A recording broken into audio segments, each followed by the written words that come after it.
Chapter 580. The gloomy room was incomparably quiet.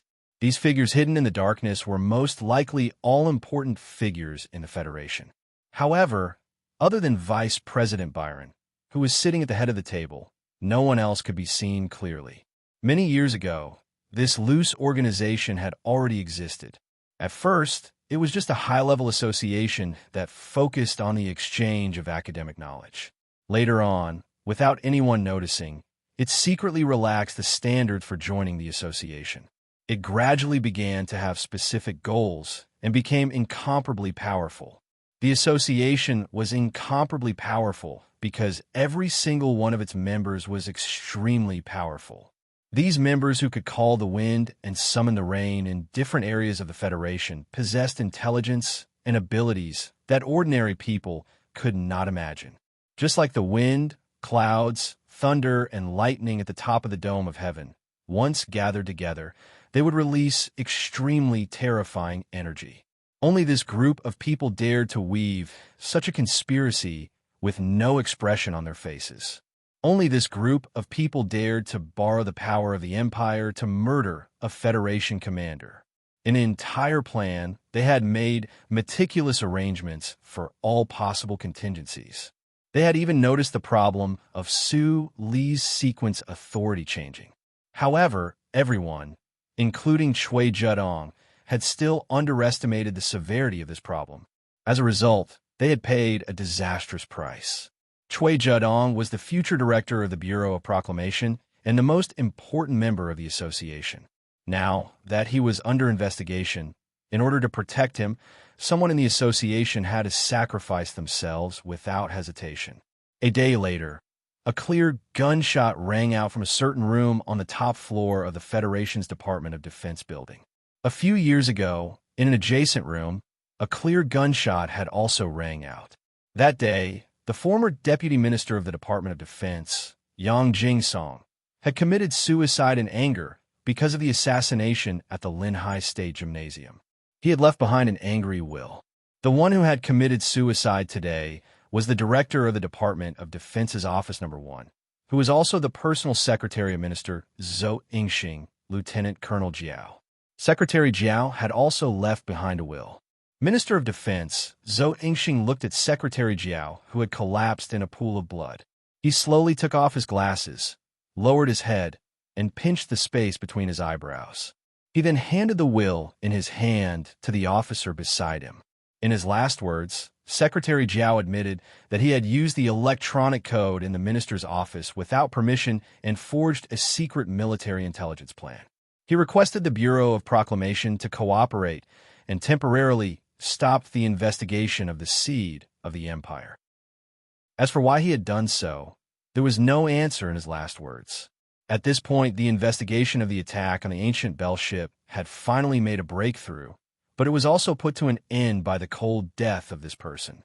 Cui Zedong, the assistant director of the Bureau of Proclamation, was cleared of most of the suspicion and left the investigation camp that night. What awaited him was an extremely long vacation. Minister Zhou Yingxing stood by the floor-to-ceiling window in his office and looked down at the capital special district. He was silent for a long time. His hands were behind his back, and he seemed to feel the blood stains from Secretary Jiao's suicide note between his fingers. In just one day, he seemed to have aged a lot. Both his body and spirit had suffered an extremely heavy blow. Secretary Jiao had been following him since he was the head of the department in the General Assembly base. The relationship between the two had long surpassed the relationship between a superior and a subordinate. However, who would have thought that this person had other intentions in his heart? Today, it was even more dismal. They are very powerful, and they are gradually becoming more powerful. Minister Zhou looked at the heavy rain outside the window expressionlessly and muttered to himself, "Who can stop them? Or should we stop them?" Over the years, the hardliners within the Federation government and the military were gradually rising. In the deepest undercurrent, there was even an extremely dangerous tendency of the military to interfere in the political affairs. Zhong Shouhu had noticed this serious problem, and Zhou Yingxing had naturally smelled this trace of smell. He could even vaguely guess who the other party was. However, he did not have enough evidence, nor did he have the power to change anything, because he did not know the real attitude of the president's residents and the people in Philadelphia toward this kind of ideology. Westwood's region, Sunset State. Dozens of dark green military vehicles were connected in front and back, moving slowly and silently on the streets. The red and white military license plates hanging on the vehicles were now covered by thick black gauze, allowing the people of the West Woods on the streets to guess the origin of this motorcade. There was no rushing to tell others, no joy, no sobbing. The people of the West Woods stood in the windows of the buildings, in the bushes by the streets, and in the back of the small trucks, silently and sorrowfully watching the silent and sorrowful motorcade drive toward the old house in Latitude 2 District. In addition to the silence and sorrow, there was also endless frustration and emptiness that pervaded the streets and alleys. The little princess of the West Woods had finally returned home, but under such circumstances. Although the little girl in the motorcade had inherited the proud bloodline of the Zhong family, she was still a little girl. How could her thin and timid shoulders bear so much pressure? In the back of the bulletproof military vehicle, Fatty Tion looked at the little girl beside him and said gently, "Don't sleep. Watch TV for a while. We're almost there." This strong man, who had been retired for many years, naturally took over the heavy responsibility of taking care of the little princess of the Zhong family. Perhaps it was because of the pressure and anger that caused him to overeat. He appeared to be fatter than before. His eyes were slightly narrowed, like the cracks on a white wall. There was no mischievous or comical expression in those cracks, only cold and valiant. Zhong Huiyan's eyes were actually not as big as Sulu remembered, but they were unusually bright and fresh. She sat quietly in the back seat, and under her black hair that slowly rose and fell like a watermelon skin, there was a trace of melancholy and sorrow that did not match her age in her lovely crescent-like eyes. "I don't want to watch TV. It's all about father's documentaries." She bit her lip and said stubbornly, "Those are all fake." Immediately, she lowered her head weakly and stared blankly at the doll in her arms that was so old that it was about to break off. Her clear and childish voice trembled slightly, and her eyes were red as she said, "They all lied to me and said that they would take me home to see rabbits. Now that I'm back, where are they? Brother Sulu promised me that Mom would be back soon, but now, even he can't come back." The little girl turned her head sadly, and her shoulders trembled slightly. She was like a sensitive girl who was too proud and mature to show her true emotions to others. Only when she tilted her head slightly and gently rubbed her cheek against the old doll did she reveal her true age. Mr. Tion silently looked at the back of the little girl, took a deep breath silently, and turned his head to the other side of the car window. He looked at the remaining burn marks on the car window, and a trace of palpitating emotion flashed across his round face. He took out his phone and asked in a deep voice, "Where are you?" "Just ahead." Traffic control had already been carried out on the straight streets of the capital of Sunset State. The dark green military vehicles steadily moved forward under the complicated gazes of the West Wood citizens. At this moment, a series of heavy mechanical rumbles suddenly sounded in front of the streets, and the vibrations caused the leaves on the streets to begin to tremble. Hundreds of armored vehicles surged in from all directions and quickly approached the military vehicles. The earth trembled. The two sides met in an extremely short period of time, and the order was extremely good. However, the overwhelming aura of iron still made the onlookers feel an uncontrollable panic. At this time, the dark green fleet finally tore off the exterior of the tarpaulin camouflage. The heavy firepower weapons in the rear compartments of dozens of military vehicles were clearly visible, displaying their power without any concealment.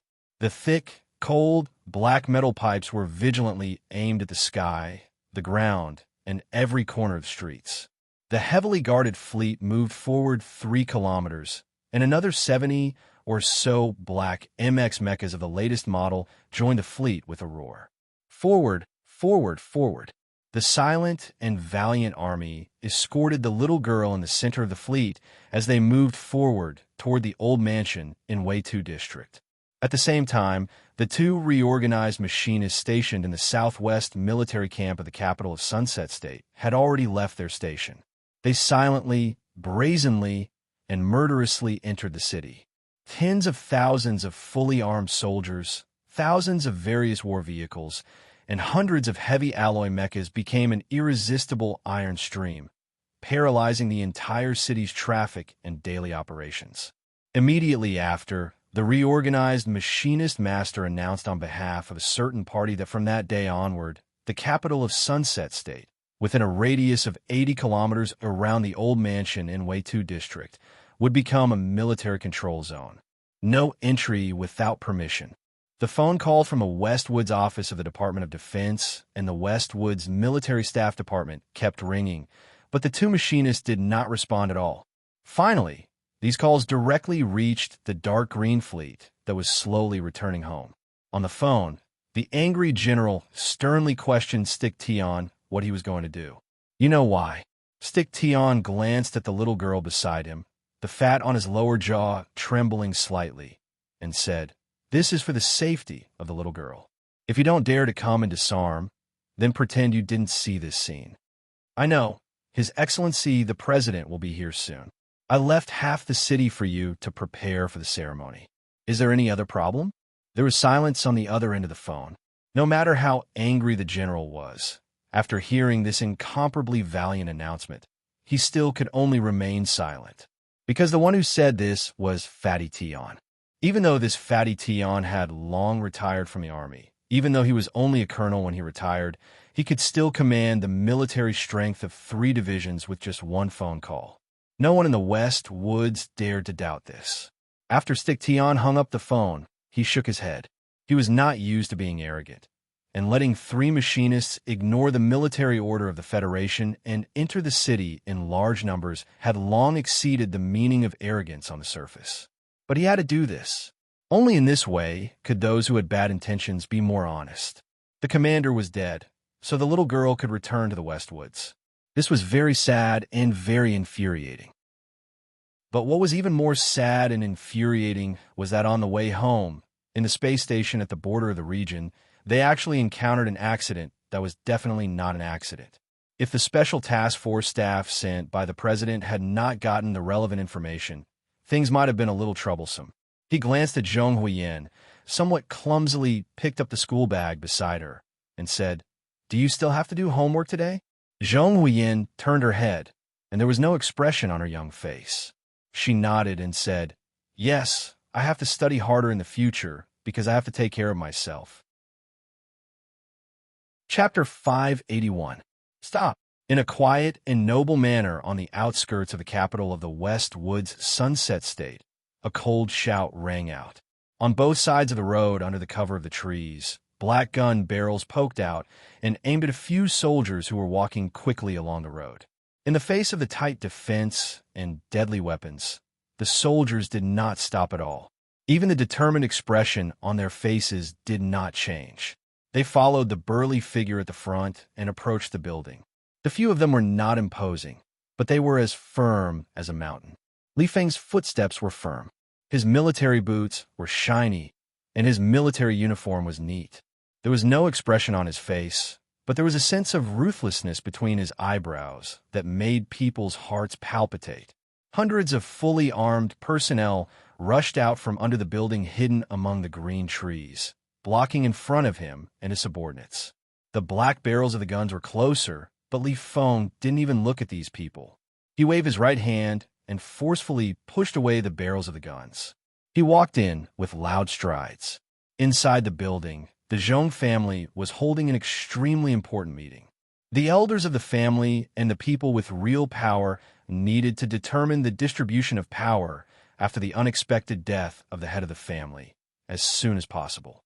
They needed to stabilize the internal situation and seek for the longevity of the family. However, Li Feng, an outsider, barged into the meeting without reason.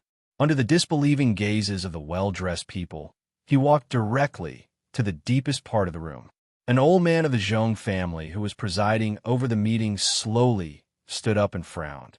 He was about to say something, but his old and cloudy eyes suddenly shrank. Li Feng walked in front of the hesitant Zhong Ziqi with an expressionless face. He took out the old-style gun at his waist.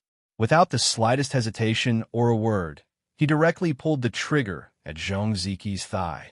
The crisp sound of the gunshot reverberated in the quiet meeting room, but it shook everyone's mind. Their ears were buzzing, and their minds were in chaos. There was absolute silence. There seemed to be no sound of tables and chairs overturning, no sound of Zhong Ziqi screaming and falling to the ground, no sound of blood spurting out from his thigh. There was only the sound of a gunshot. This simple and straightforward gunshot shattered everyone's ability to think. The entire Federation referred to this young lieutenant colonel as Madman Li because he was insufferably arrogant and crazy in battle, but no one thought that he was a true madman until now. He walked in with his chest puffed out and pulled out his pistol expressionlessly.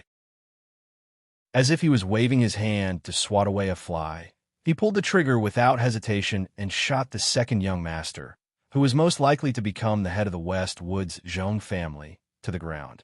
The silence was broken by cries of surprise, curses, and shouts. The security personnel of the Zhong family in the West Woods rushed over, roaring with heavy weapons in their hands, but no one dared to shoot, and no one dared to stand in front of Zhong Ziqi. This was because Li Feng was still holding a gun in his broad right hand. His light yellow calluses were firmly in contact with the patterned gun handle. The distance between the slender muzzle and Zhong Ziqi's forehead was so short that even a needle couldn't penetrate it. There was another important reason why there wasn't an intense gunfight or a bloodbath. Zhong Ziqi was clutching his thigh as he fell to the ground. His face was pale from the pain, and his facial features were contorted. His eyes were filled with horror, but he still didn't forget to shout loudly, "Don't shoot." He knew Madman Li very well. Even if the Zhong family security personnel blasted the officers into a bloody pulp, Madman Li would definitely rush to kill him first. What was even more terrifying was that the deafening gunshot clearly proved that if Madman Li wanted to kill him today, he wouldn't even need to think twice. I don't want to care about the bullsh* team matters of you aristocratic families, but fireworks are the only flesh and blood of a tiger. Li Feng stared at Zhong Ziqi's contorted face under the muzzle of the gun. He enunciated each word clearly. If something like what happened in the space station happens again, if your sister loses a single strand of hair, I don't care if you did it or not, I will kill you. I didn't do it, Zhong Ziqi shouted in pain. You can insult my intelligence, but don't overestimate my rationality. I've already said that I don't care if you did it or not. I'll settle the score with you. Li Feng used the muzzle of the gun to stab Zhong Ziqi's forehead as he roared. If you want to be the head of the family, the West Woods will be yours. In the West Woods, if anything happens to your sister, who else would I look for if not you? I don't care what F***king evidence you have. After saying this, he put the gun back into his holster and glared at Zhong Ziqi on the ground. He couldn't be bothered to say anything else. With a bang of his military boots on the ground, he prepared to turn around and leave. The Zhong family's big shots, who had been shocked and silent until this moment, finally reacted. The family elder who stood up shakily was so angry that his whole body was trembling.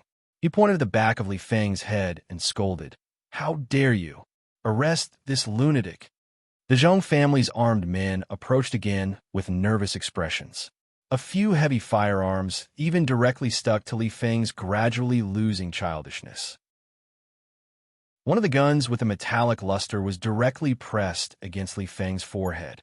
The soldier holding the gun had a ruthless expression. He wanted to use this action to return the humiliation that the family successor had suffered to him. His cheek made intimate contact with the cold barrel of the gun. Li Feng's eyes suddenly flashed with madness. With a muffled shout, he slammed his head against the barrel of the gun between his eyebrows. The moment he lowered his head, a huge force collided with the metal gun, causing it to suddenly change shape with a creaking sound. The hard gun but flew backward and directly hit the soldier's chest. The ruthless soldier couldn't react at all. Accompanied by the terrifying sound of his sternum cracking, he directly fainted. A microcontrol gun can't even fake a misfire. Li Feng fiercely spat. He suddenly turned around, and looked at the Zhong family's big shots. He rolled his eyes and said, "What I just said to Zhong Ziki is also what I said to you, old man. If anything happens to Zhong Huiyin in the West Woods again, you all will be buried with her." He stretched out his arrogant index finger and pointed at the old man of the Zhong family, who was covering his chest and coughing. He said, "You old dogs only know how to hide behind a tiger and pick up raw meat to eat. Since you don't dare to kill me because of my old man, then be more honest in the future. You must be very eager for my old man to die early so that you can deal with me. But I have to remind you that when the day comes that you dare to kill me, maybe I will be very willing to kill all of you in advance." Li Feng's face was ferocious. He looked around at the several generations of elites of the Zhong family and said coldly, "So you'd better pray that my old man will live forever, or that Zhong Huiyin will always be healthy." The expressions of the people of the Zhong family were extremely complicated and embarrassed. They had to admit that what Li Feng said was true. For these 1,000-year-old families, the Li family by Lake Feiqing was just the condensation of brilliance that occasionally bloomed in the long river of history. However, in the past few decades, the Li family, which was sparsely populated, had become more powerful than the seven families because the highest mountain in the Federation was still spreading light and shadow in the universe. The military boots stepped on the ground paved with precious stones, making clear and firm footsteps. Li Feng walked out of the venue indifferently with his subordinate officers. His voice was not loud today, but when it gushed out from his burly and magnificent chest, it was as deafening as heavenly thunder. Until his back disappeared at the door, these words still echoed in the venue and fell on the heavy hearts of people and the ground, smashing countless bloody holes, just like Zhong Ziqi's miserable thigh. The most important thing in the world was life and death, and the most common thing was also life and death. When an ordinary person died, it would often make the hearts of relatives linger in grief for a few days, while the unrelated people would only care about their own happiness. But the death of a big shot was different. The length of the human mourning seemed to be proportional to the weight of the dead person. The sudden death of Zhong Sihu and his wife, in addition to triggering thoughts of mourning in the Federation and the continuous sad weather in the West Woods for many days, would inevitably lead to more complicated and more serious problems because they left behind a jaw-dropping legacy, including the huge industrial cluster of the ancient clock company, but more importantly, the right of the head of the Zhong family to dispose of the family property and the military power of the West Woods, tacitly acknowledged by the Federation. So far, no will have been found, so how should the legacy be dealt with? Two partners of the largest law firm in the West Woods chose to resign because they could not bear the huge pressure. The West Woods troops in several galaxies were also anxiously watching. According to the laws of the Federation, the only daughter of Commander Zhong and his wife, Zhong Huahua, had the unquestionable right of first inheritance. But the problem was that the legacy could not be inherited completely according to the laws of the Federation to a large extent. For example, the exercise of military power was not allowed by the Federation laws at all. Also, the family property of the Zhong family that had existed for thousands of years, the head of the family had the absolute right to dispose of it, but it did not mean that it was the personal property of the head of the family. How could these troublesome legacies, which made the relationship between the Federation and the West Woods, be inherited by a little girl? At this time, many people in the West Woods thought of Zhong Ziki, the nephew who was most doted on and even spoiled by Commander Zhong, and in the hearts of many people over the years, the next head of the family. Gradually, there was a great difference of opinion between the Zhong family and the troops, and cracks were gradually forming. In the face of such a crazy legacy, all kinship, love, and friendship were all bubbles, and all kinds of tricks were possible. Fortunately, Li Feng used his madness, and Big Stick Tian used his strength to suppress this trend before the frightening and dangerous situation descended into total madness. The people and soldiers of the West Woods anxiously waited for the result. The continuous heavy rain carried the cold wind through countless tall buildings. At this time, the president of the Federation, Mr. Pabre, arrived in the Sunset State of the West Woods region. The funeral was about to begin. Chapter 582. The melodious military music gradually stopped, and the crisp sound of gunshots echoed in the air, shuttling through the dense raindrops, startling the birds that were grooming their wet feathers around the square. It seemed that the weather during a funeral was always bad, and the cold rain was like God crying. In the cold rain, President Pabre's speech in front of the battlefield cemetery was probably the only warm color. His speech touched many people, comforted many people, and made many people cry. After the West Woods Tigers' funeral ended, the president did not rest. He immediately met with the real power figures of the Zhong family and had lunch with them.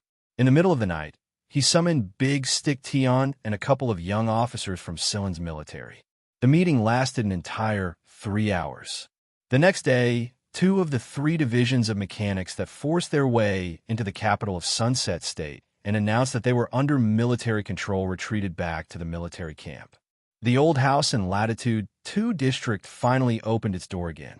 The people who had received some kind of promise from the president chose to compromise in peace.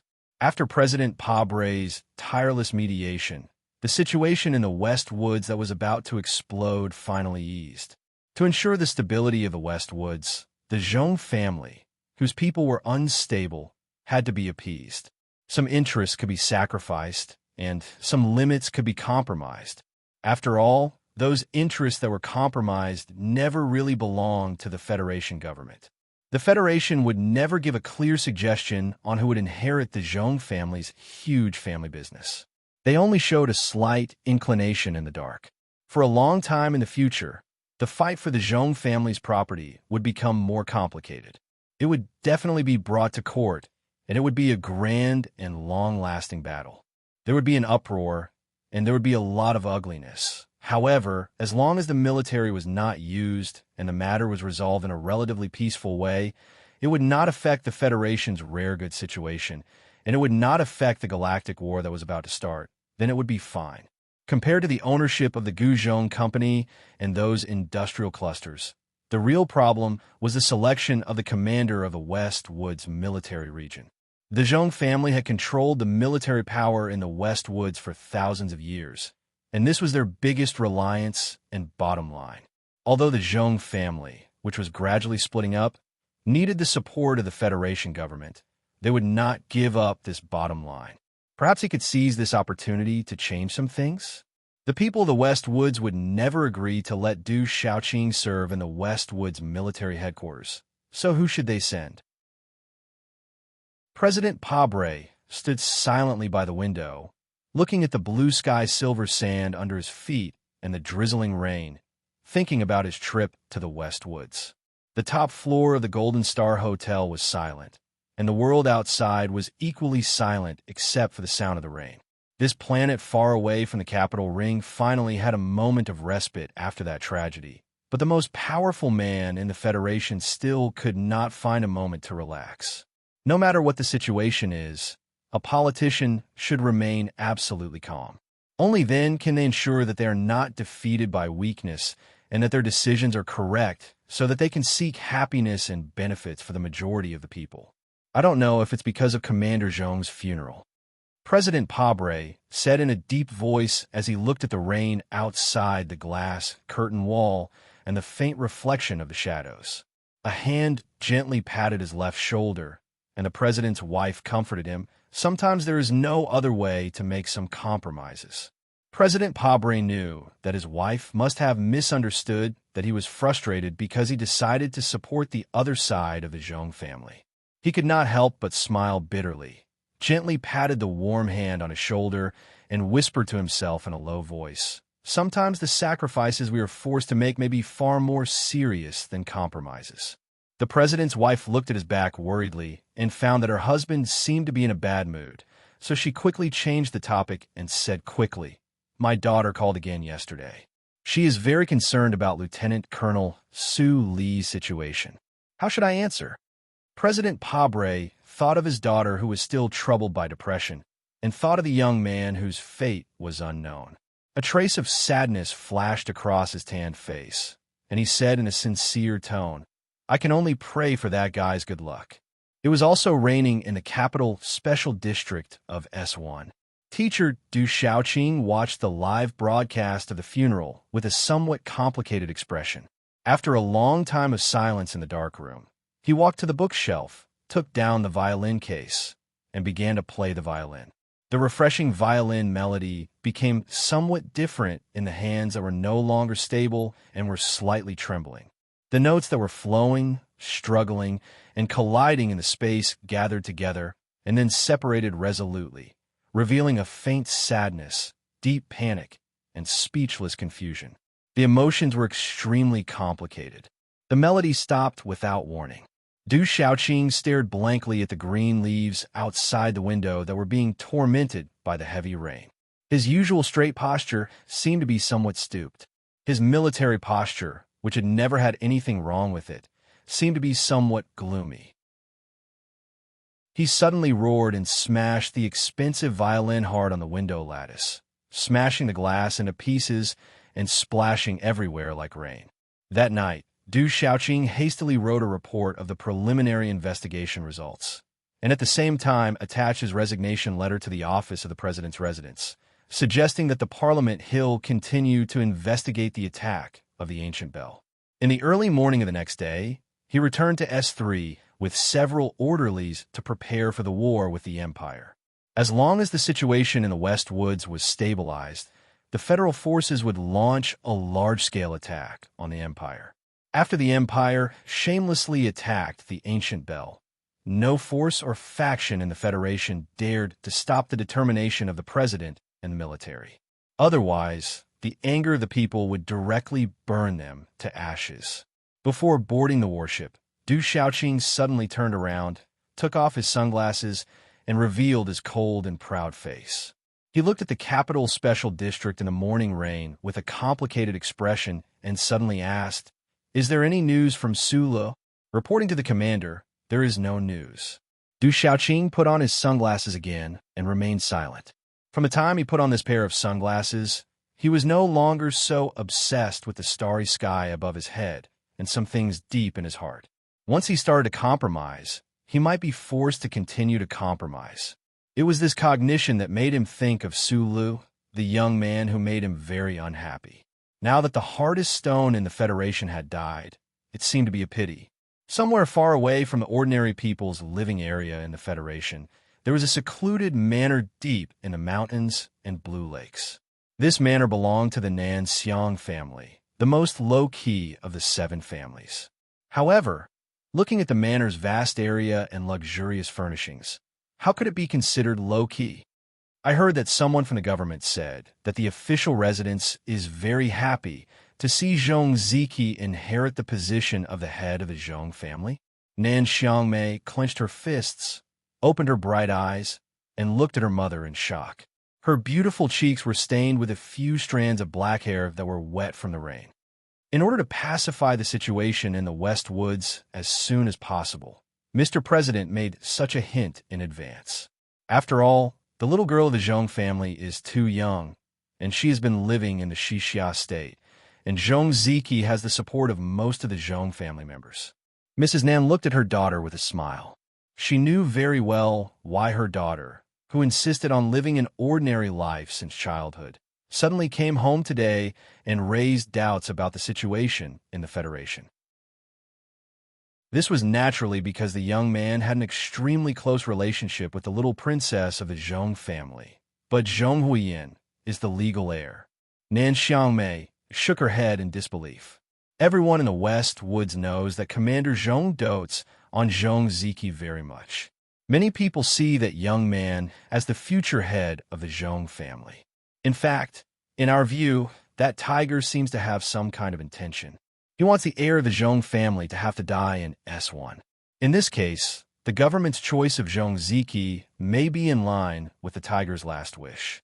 I don't believe it. Nan Xiangmei shook her head firmly. The government is not a kind person, and I know that the Tai family, the Li family, and even our family have sent people to the West Woods. Everyone's reaction is very strange. After a moment of silence, Mrs. Nan calmly replied, "You're right. Zhong Ziki can't become an excellent family head in a short period of time. The Zhong family has no leader, and now there are signs of division. The government is secretly adding fuel to the fire. Maybe this is the precursor of the first collapse of the 7 families.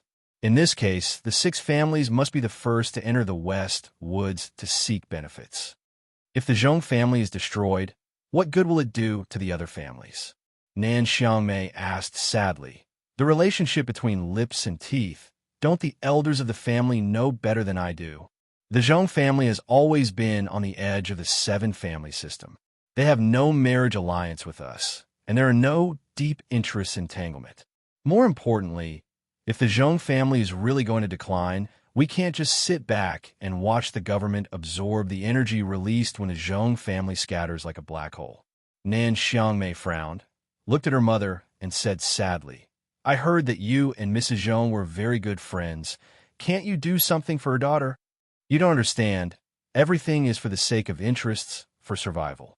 Mrs. Nin slightly closed her eyes, and after a long silence, she continued, for a giant family like the 7 families, even if they decline and collapse, it will not be a matter of short period of time. This long process may last for a whole constitutional era. It is also possible that the Zhong family will suddenly rise halfway, just like the history of the East Woods when they were almost destroyed. But in the face of this unprecedented situation, everyone must plunge into it to seize benefits and strengthen themselves. Otherwise, it may be our turn to decline next. Nan Xiangmei didn't express any more opinions on this issue, and just looked at her mother with some disappointment and sadness. She looked up and worriedly looked at her daughter, who had obviously lost a lot of weight. She knew where her disappointment and sadness came from. This was because of the love. This was because she was looking for the last bit of hope. However, Mrs. Nin didn't say anything in the end. Nan Xiangmei returned to her own small courtyard behind the lake. She sat quietly and sadly by the window, looking at the countless small circles created by the rain hitting the lake.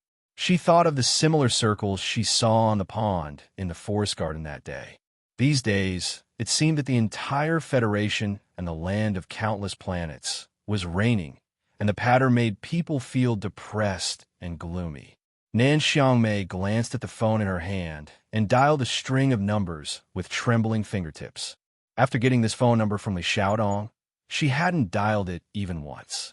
Today was the first time, but there was no sound from the other end of the phone. Crystal tears fell from the front of her eyelashes, and more, forming a bead curtain and dripping to the ground.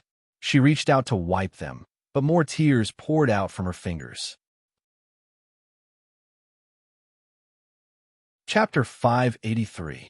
Mr. President personally stepped in to mediate, and the government and parliament exerted a lot of pressure. Finally, the situation in the West Woods did not get out of control. At least for the time being, the 2 sides of the family did not have an intense and uncontrollable armed conflict. Some of the fights that revolved around big interests dived into the depths of the sea, brewing endless pressure, while some surfaced above the blue waves and began to move toward legal solutions. Among the huge industries, including the Guzhong Company, which belonged to the Zhong family, and which belonged to the private property of the old mansion in the Weifang district, countless complicated legal terms and definitions of authority were enough to make the judges of the entire West Woods a headache. Many people thought that this lawsuit might go all the way to the Supreme Court. The Federation government and the military did not want to see this situation go on for too long. After all, the universe war was coming soon. The various forces faintly sent out vague messages, but it was enough for the parties involved to be very clear. These messages were not good news for the little girl in the old mansion in the Weifang district. The government hoped that the chaos in the West Woods would end as soon as possible. The military hoped that after the civil issues were resolved, they could immediately deal with the jurisdiction of the troops in the West Woods. The 6 families hidden in the shadows watched indifferently and waited for the aftermath of the Zhong family split. The few most powerful forces in the entire Federation pushed the situation to develop in a certain direction for different reasons. Although the Federation's judicial system was claimed to be absolutely independent, in the face of such terrifying pressure, the so-called independence could only guarantee some procedural fairness on the surface. The three jurisdictional disputes that started one after another in more than 10 days were extremely unfavorable to the old mansion of the Zhong family. The old mansion's legal counsel, those famous lawyers in the West Woods, could not help but feel a little powerless in the face of such a situation. Under such circumstances, on an ordinary street in the Sunset region in the afternoon, a law firm called Shizhou quietly opened for business. No one noticed that this law firm, which only had 3 shared offices and was not well known in the industry, only had one office. No one knew that the first business the Shizhou law firm sought after its opening was to come to the old mansion of the Zhong family in the Weifang district. If I'm not mistaken, you mean that this law firm called Shizhou wants to represent Miss Zhong Huiyin in all her legal affairs in the future? The staff of the Zhong family's old mansion looked at the young lawyer, who had obviously just graduated from university. His expression was extremely strange. The young man opposite him was a little restless. He probably knew who Ms. Zhong Huiyin was and what kind of situation the Zhong family was in. The other party actually wanted to represent Miss in all her legal affairs. This was a ridiculous request. Was the boss of this law firm out of his mind? Was he trying to make a name for himself with such a clown request? Do you know how many barristers serve the young lady? Do you know what kind of status these great lawyers have in the Westwoods? Do you know that even the famous lawyer He from S1 is currently on his way to the Westwoods? The staff member of the Zhong family looked at the young lawyer opposite him and frowned. Your law firm has just been established. What gives you the confidence to let us choose you over these famous lawyers?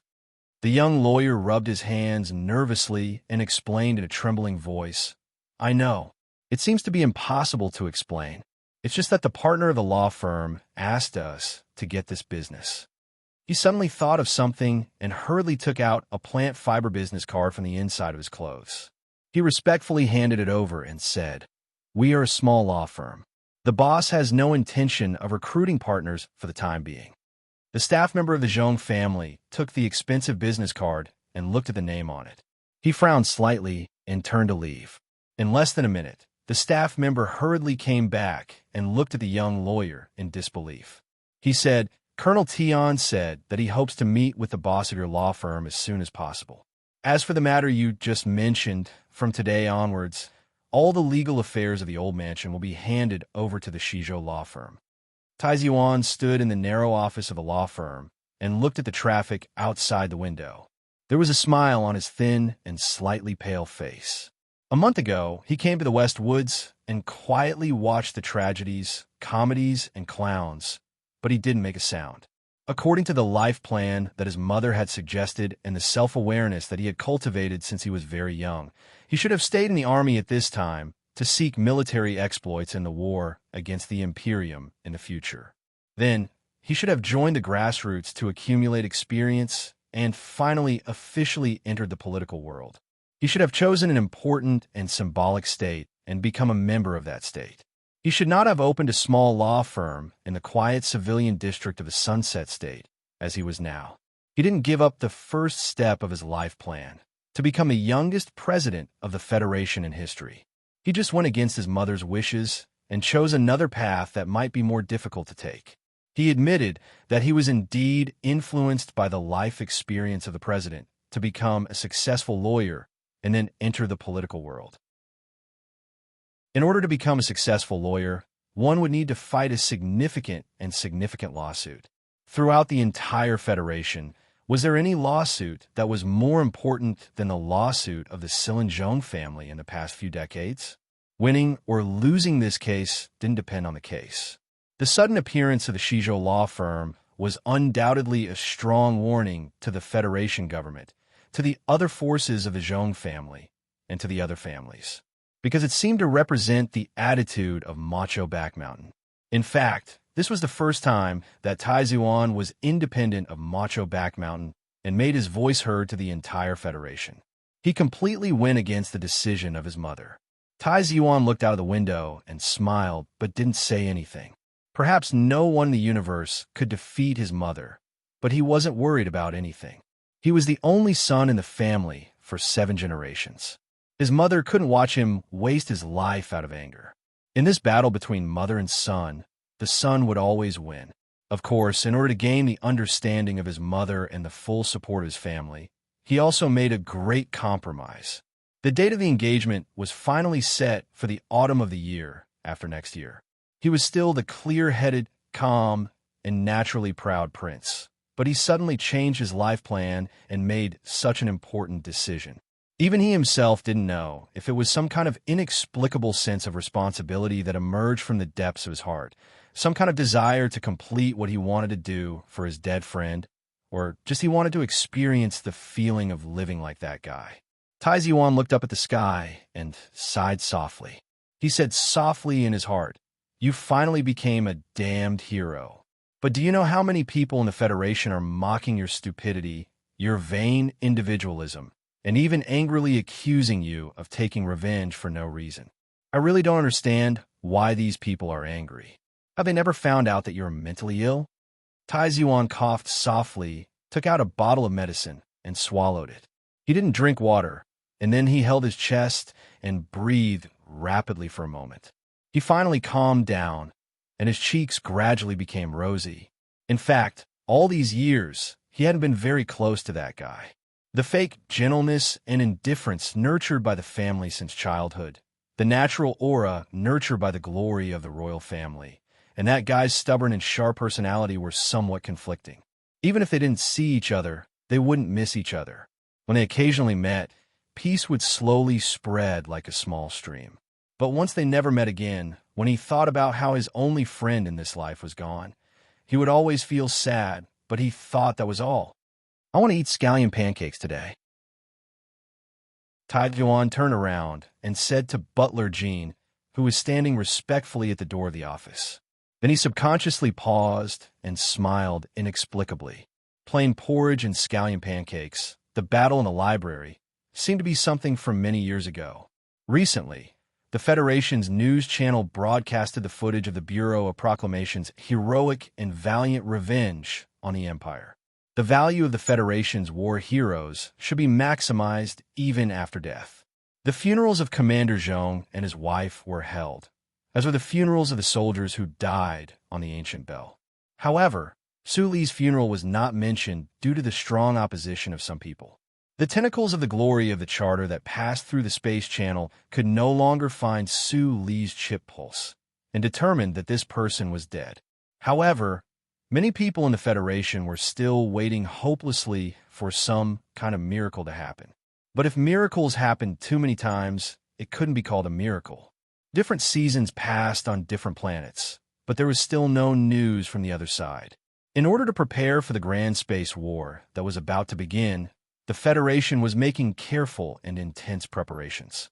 Under such circumstances, under the strong pressure of the fanatical collective consciousness of the Federation people, many disputes were temporarily suppressed. Fatty Tian, Madman Li, and the Crown Prince of the Tai family, who were in the West Woods, had to make all kinds of compromises. An atmosphere of harmony and sacrifice shrouded countless galaxies. At this moment, it was easy for some people to easily think of a certain person who seemed to never know how to compromise and didn't know how to look at the big picture. On the shore of Lake Feiqing, Jianshi, whose black hair cascaded down her shoulders like a waterfall, stood quietly in the morning light behind the old man who was standing in the morning light. After a long silence, she slightly raised her beautiful face, and with a trace of aura that was unknown whether it was inherited from her father or her birth mother, she said seriously, "I know why the Federal Fleet rejected my application, and I can also guess why you are so serious about preventing me from even having a slight chance to enter the Empire. It must be related to my background. There are many things that I don't understand about the military operation on planet 5460. Sula promised me to investigate it, so I didn't ask you. But now that he is dead, I think I should have the ability to ask directly like he did." Li Pifu, the god of war of the Federation, blinked his turbid eyes and looked up at the towering mountain on the other side of the lake. A meaningful smile appeared on his wrinkled face, as if he was somewhat gratified by the girl's courage to ask questions. However, he did not answer the question in the end. After a moment of silence, he changed the topic to another aspect. I also have a question that I don't understand. How can a person like your father raise a child, like Su Lo? This revenge from morning to night should have nothing to do with his impulsive personality. It's just that sometimes even I don't understand the decisions he made. The child's actions are so calm, but why is the love and hate hidden under his face so obvious? I feel very sorry about his death. Li Pifu's face was calm as he said slowly in a serious tone. I thought that in the years before my death, I would be able to watch him grow in a way that no one could have imagined, but I did not expect that he would die in front of me. However, the old man quietly looked at Jianshi, whose face was slightly pale, and said, "All the people of the Federation who enter the Empire will undoubtedly die, but not him. Of course, it's just not necessarily." An asteroid shining with a metallic luster was suspended in the universe. This was the most important forward base of the Federation's star-field frontline. It gathered the painstaking efforts of several generations of engineers of the Nutshell Company and consumed an astonishingly huge budget of the Federation government. At this moment, it was officially put into use. With this large information node as the hub, it connected all the information nodes in this spacious star field to the other end of the space channel, providing a strong support for the Federation's attack on the Empire. The 1st Regiment of the new 17th Division had been stationed in this giant space base for 3 months. Da Vinci, whose face was covered in grease, climbed out of the twisted tube of the W-type engine. He spat a mouthful of black saliva on the ground, took a cigarette box from his comrade, and lit it up. Then, he began to seriously compare the technical manual to see if he had missed anything during the previous maintenance.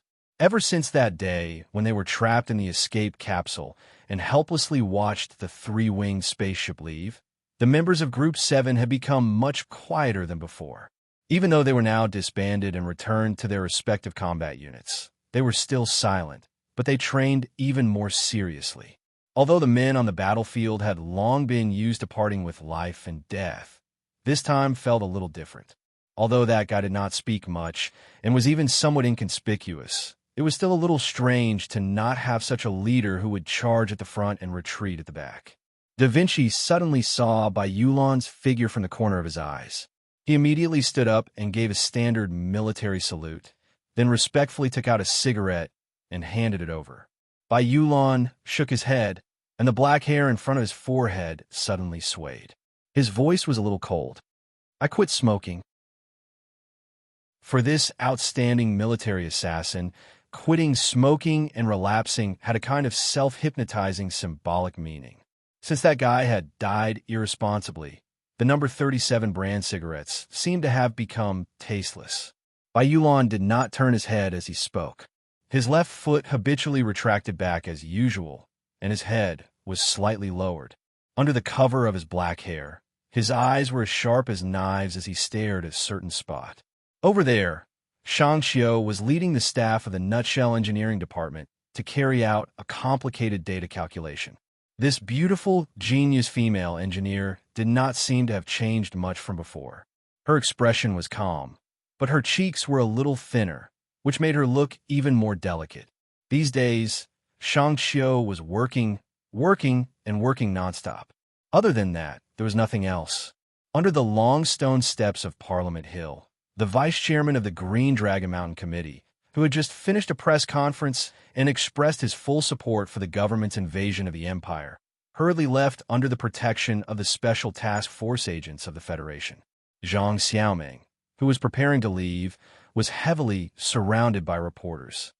"Madam Zhang Xiaoming, do you have any thoughts on the unfortunate death of Lieutenant Colonel Su Le? He's only missing." Zhang Xiaoming paused for a moment, then calmly corrected them. "The Federation is still unable to confirm his whereabouts. As for myself, I quite admire Lieutenant Colonel Su Lee's heroic actions. As for the reflection of some people in the Federation on the so-called heroism, I think it's rather rude and retarded. It was rare to see this beautiful spokesperson of the Green Dragon Mountain, and it was rare to hear her positive comments. Naturally, the reporters were overjoyed and countless questions flooded in. However, after Zhang Xiaoming's simple but direct comments, she didn't answer any more questions and walked into her office on Parliament Hill. The door to the office was tightly shut. Zhang Xiaoming sat quietly in the large chair. Her black-rimmed glasses were placed on the table. For a long time, she did not make a single sound or movement. Her body gradually loosened up like a person who had worked hard for many days. Suddenly, she could no longer suppress the deep sense of fatigue in the depths of her body. This boring and hypocritical woman. In the Linyuan suburb of the Capital Special District, a young man and a young woman sat across the table from each other. They watched the scene in front of Parliament Hill that had just been broadcasted on the TV screen, and at the same time made the same disdainful comments. Then, the two of them were stunned at the same time. Shi Qinghai's charming peach blossom eyes flashed with a trace of luster. Under the accompaniment of the violin outside the restaurant, he said to the woman across the table, "You see, after all, we can still find many things in common. Don't you really want to consider it? Or we could try to have some more intimate contact and find the feelings of youth. Although I'm already a mother, I've never felt that I'm old."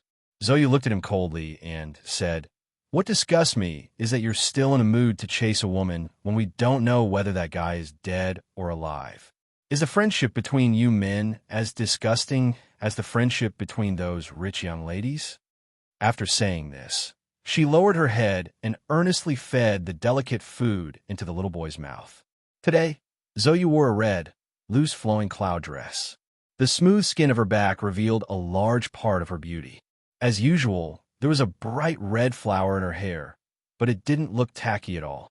Shi Qinghai glanced at the little boy across the table, who was as beautiful as a porcelain doll. He smiled slightly and immediately said with great sincerity, "It's because he's dead that I have to live well for him like I promised him before." After saying this, the two of them fell silent at the same time. Then, they began to drink continuously. The amber liquor was paired with 2 or 3 crystal ice cubes. Zoeyu's eyebrows gradually blushed, which was extremely charming. Suddenly, she had an idea. She picked up 2 drops of liquor with the tip of her little finger and brought it to the little boy's lips. Zhou Liuhua, who had inherited his parents' excellent biological markers and stubborn temperament, had not yet mastered a rich vocabulary. Therefore, when they were outside, the little boy was always stubborn and refused to speak much. He curiously looked at the tip of his mother's finger that was brought to his lips and carefully stuck out his tongue to lick it. Zoe felt a little ticklish, but her heart was filled with warmth. She smiled happily as she thought of the time when she was drunk in the nightclub. She used her cold appearance to hide her loneliness and unwillingness. Once again, she confirmed that giving birth to this little boy was the best thing she had done in her life. "What are you doing?" Shi Qinghai reprimanded somewhat angrily. Zoe didn't pay attention to him at all. She just kept teasing her cute son, who was frowning because of the spiciness, but refused to cry. Shi Qinghai couldn't help but feel a little bored. He said self-deprecatingly, "That's right. We are the sons of 2 drunkards. In the future, we will be drunkards too. Let me remind you again." Zoe raised her head and stared at him. The charm on her beautiful face gradually disappeared. "The name on the column of Liuhua's father is Su Lo. I've never fought with a dead person for anything."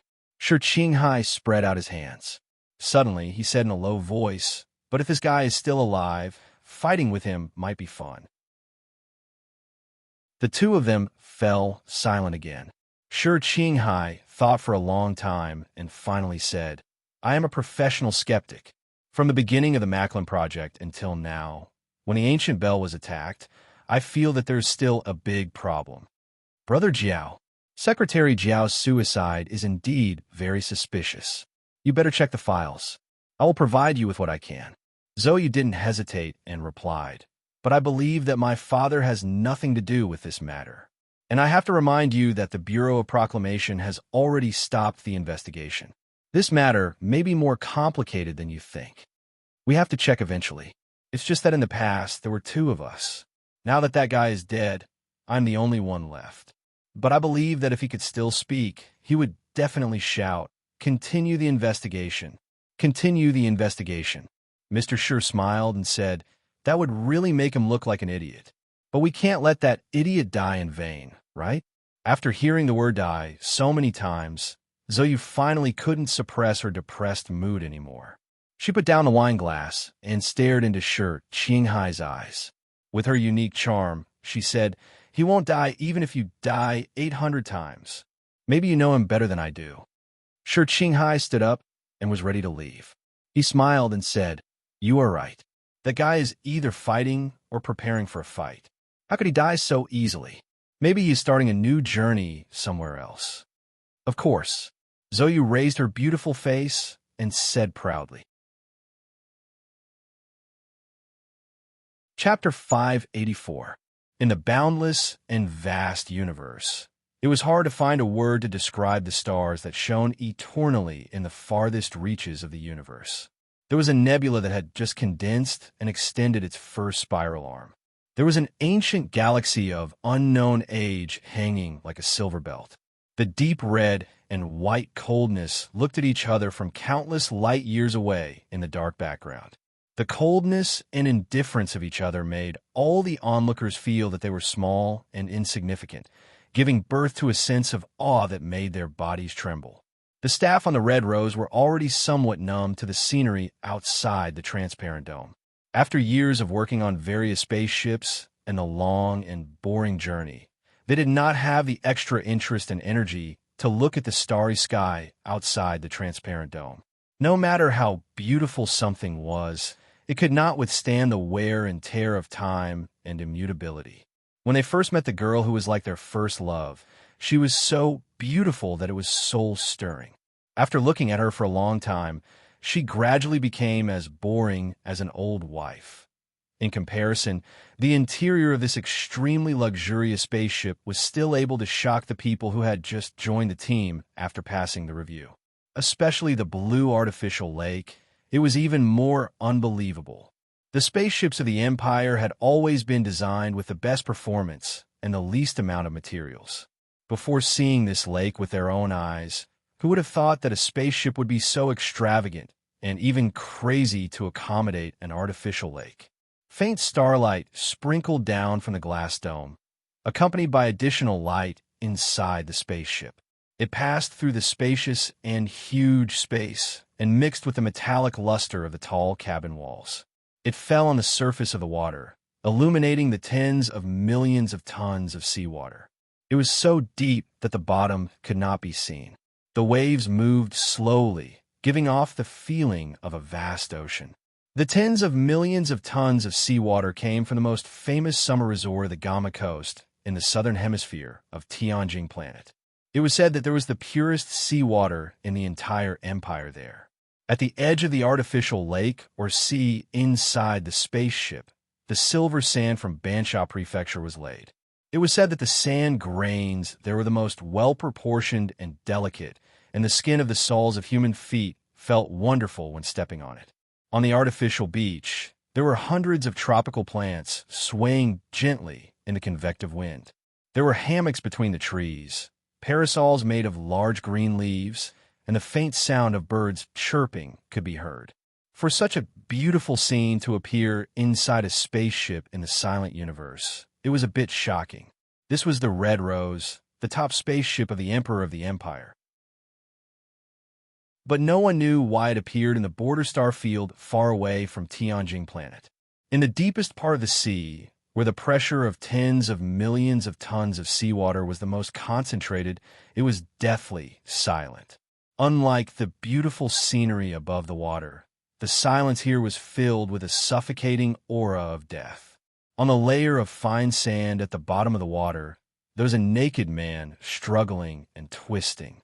He wanted to shout out his pain, but he was suppressed by the heavy water from all directions, so he couldn't make a single sound.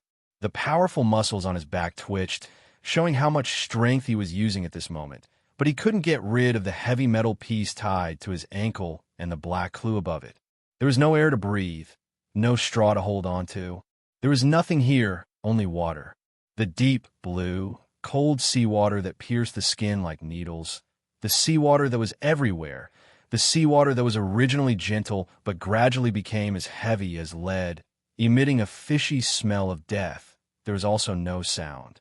The man in the depths of the water struggled, as if he was crazy, and the water he stirred up couldn't be seen in most of the water. It was like watching life and death through a window, but it clearly conveyed the despair and pain of suffocation that person was in. A normal person who couldn't breathe for such a long time would have suffocated to death, but that man persisted for a much longer time. But he was only a human, not a god. So in the end, those unwilling and desperate struggles gradually subsided.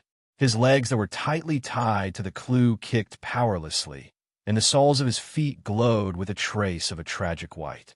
Finally, he stopped.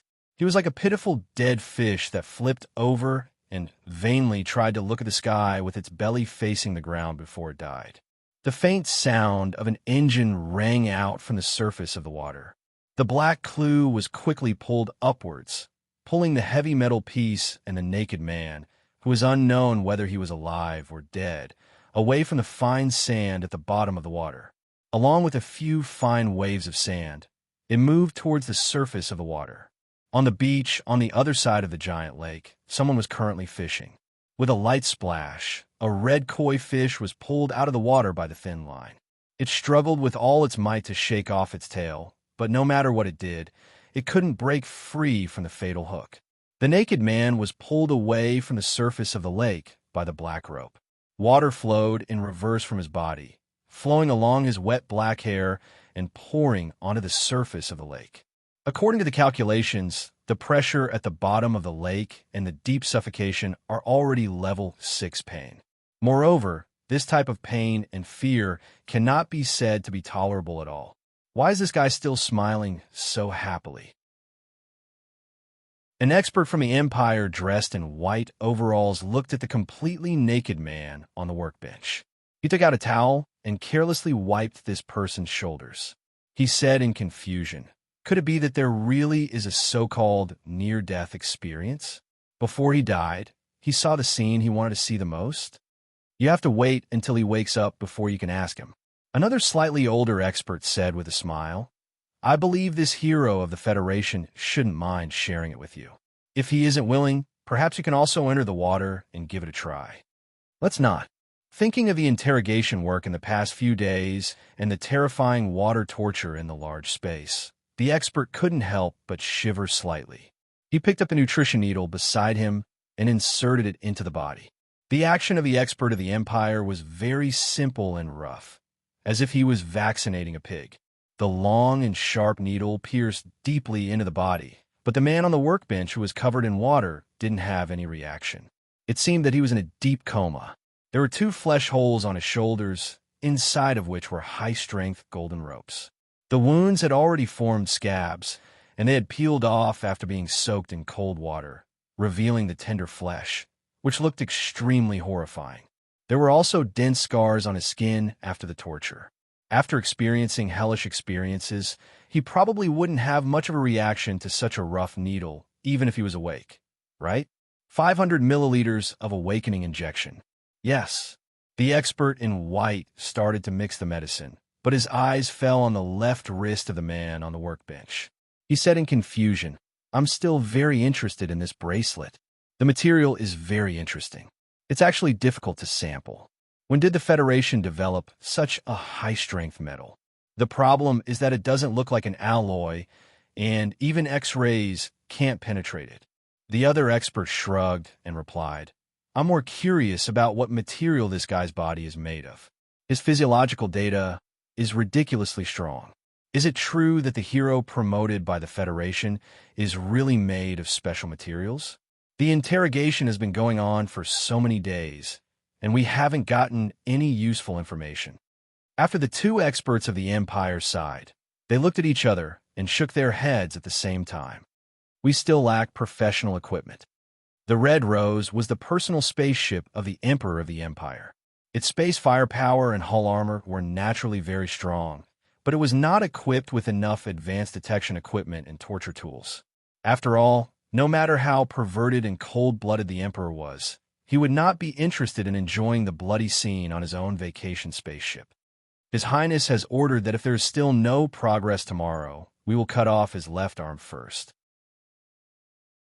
The expert smiled and said, "This way, we can analyze the bracelet properly. Besides, I don't think this guy's mind can be strong for much longer." "Good idea. I've made this suggestion a long time ago."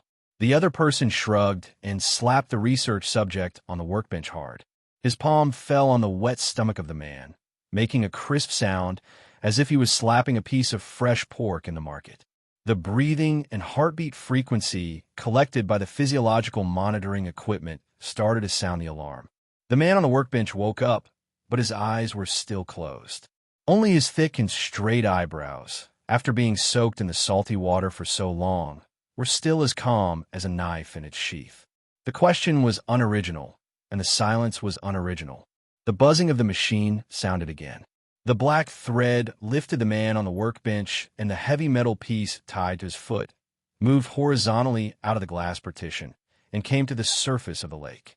Then it suddenly released, stirring up a cluster of waves, and sank again. It was getting deeper and deeper. He slowly opened his eyes. The skin at the corner of his eyes had already festered due to being soaked in the salty water, but his eyes were still bright and clean. Looking at the water that was getting darker and darker, looking at the approaching fine sand at the bottom of the water, listening to the slight sound of water in his ears, and feeling the tingling pressure from his eardrums. 1 minute, 2 minutes, 3 minutes, 1, 2. It should be earlier than last time. 13, it's time. He counted silently in his heart, and then his facial features began to twist in pain. He began to struggle again, unwilling and desperate. Opening his mouth wide, he tried to breathe the air that he could never breathe. Feeling the double torture of suffocation and silence, his lungs were burning. A string of pearl-like bubbles poured out from his lips, fleeing toward the surface of the water in panic. Falling into unconsciousness again, the man's body was stuck to the fine sand at the bottom of the water. Because of the struggle before falling into unconsciousness, the upper half of his body had sunk to the bottom of a thin layer of sand. The artificial lake formed by tens of millions of tons of seawater went straight to the bottom of the spaceship. Below the fine sand at the bottom of the lake was a transparent material cabin wall of the Red Rose spaceship. On the other side of the cabin wall, there was naturally an endless, boundless, and quiet space. In the dead and quiet space, the spaceship was moving at a steady speed. If someone looked closely from space at this time, they might be able to see a pale face on the other side of the glass. It was creepy.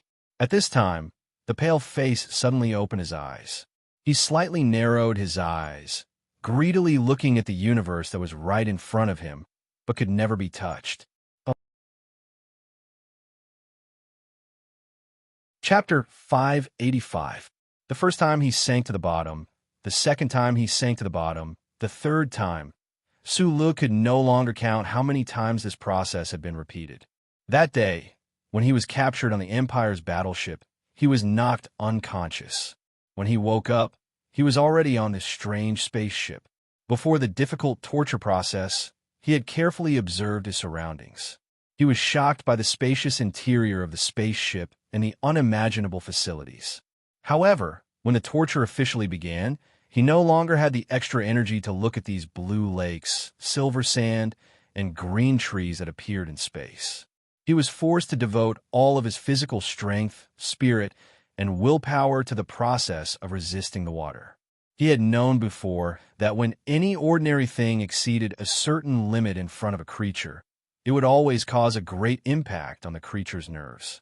For example, some visual effects were extremely disgusting. However, he had never thought that the weak water that could not be separated from at any time, silently pressing in from all directions, could make people feel such fear. The thin line between death and the cold feeling of being in a silent dead zone was something that no one would want to experience a second time. He had experienced it countless times. At the beginning of the cruel water torture, Su-Lu was in extreme pain.